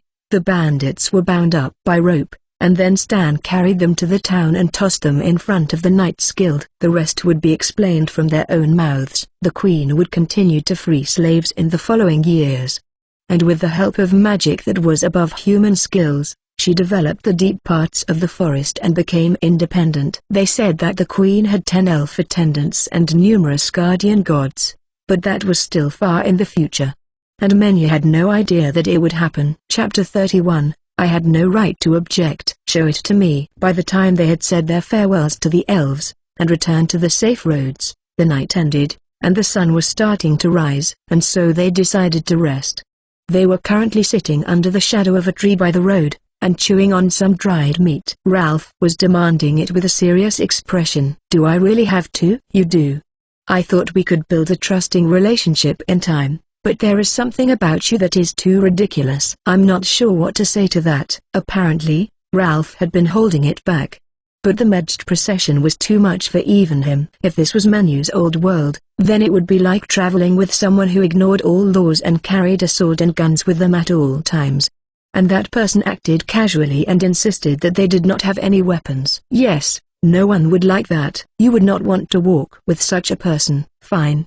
However, I have two conditions. What? That you continue to travel with me, and that you do not tell anyone else about my status. Fine. Ralph nodded without hesitation. You're not going to think about it? I want to know because I'm going to continue to travel with you. Why should I want to leave? Well, that was true. If that's the case, fine. And so he decided to show Ralph his whole status. He had been hiding it, because he felt it would result in feelings of anger, if not jealousy. But after spending a very eventful day with him, his impression of Ralph was that of a very serious-minded and normal person. So Menyu was less resistant to the idea now. Ralph quietly inspected Menyu's status and let out a sigh. That's enough. Also, you should definitely continue to keep it hidden, he said with an accusing look. But then shrugged it off as it was nothing. You accepted it pretty quickly, Menyu noted as he closed his status. My MP is quite low.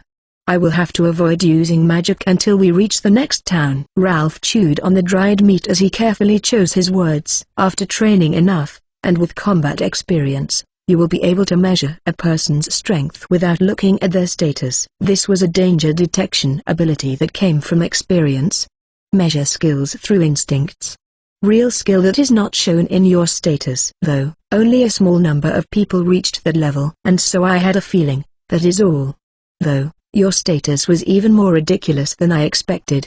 He added the last words in a tired voice. I see. Now, are you going to show me yours? I don't mind. Perhaps Ralph was more nice than he looked, Menyu thought. This was someone he had beaten once. And Ralph had been completely in the wrong. And so it was only right for Ralph to not hide anything. However, Menyu was not at the point where he could think like that. He looked at the status. Yes, they were quite high. This was someone who wanted to be a hero, after all. In fact, it's incredible that he reached this level without any bonus. His attack and defense ability was not far behind Menyu. He did not use magic, and so it was not very high, but better than most. Thank you. It was good for reference. Are you going to use support magic again? No. If this area is as I had heard, then I shouldn't need magic until we reach the next town. I am going to try to use martial arts as much as possible. The MP depletion was worse than I expected. Menyu had 6,200 MP left. That was a good number for an advanced party's sorcerer. But it seemed like little to him. If anything, I think it's ridiculous that you still have that much left. Really? Yes. It was a mild complaint. Then I won't summon that much at once anymore. Menyu replied. But he wasn't completely sure what Ralph meant. Our communication could use some work. Ralph had been the leader of the Knights. That being said, it was the Knights Guild of a small island country that only had 3 cities and a few towns and villages. Figuring out a person's personality through words and deeds, and allowing them to grow. That was the role of a leader. Thankfully, he had started this journey with someone who had what he lacked. But Menyu did not know that yet. Though, he would learn a great deal in the next town. That's right. You are famous, aren't you, Ralph? Well, I suppose everyone in the Knights Order would know of him. It will be bad if someone recognizes you. So take this. Menyu gave him a pair of glasses with false lenses. What is this? It affects the way that people see the wearer. A device for disguising, I guess. Menyu had drawn it in hopes of preventing Ralph from being recognized. And so if someone else used it, they would just be ordinary glasses. Ralph accepted the glasses and put them on. They did not affect his vision at all. Well, I can trust anything that you made. That is nice to hear. While Ralph did not smile much, he smiled now when he saw how pleased Menyu looked. I suppose after seeing Menyu's status, he now saw him like some kid who he had to keep an eye on. In spite of his age, there was something about his words and actions that were strange. Perhaps it was due to memory loss. Well, Let's go then. Yes. And so after drinking some water, Menu and Ralph headed to the next city. Museria. On the way, Stan returned and stopped on Menu's shoulder. Their journey had only just begun.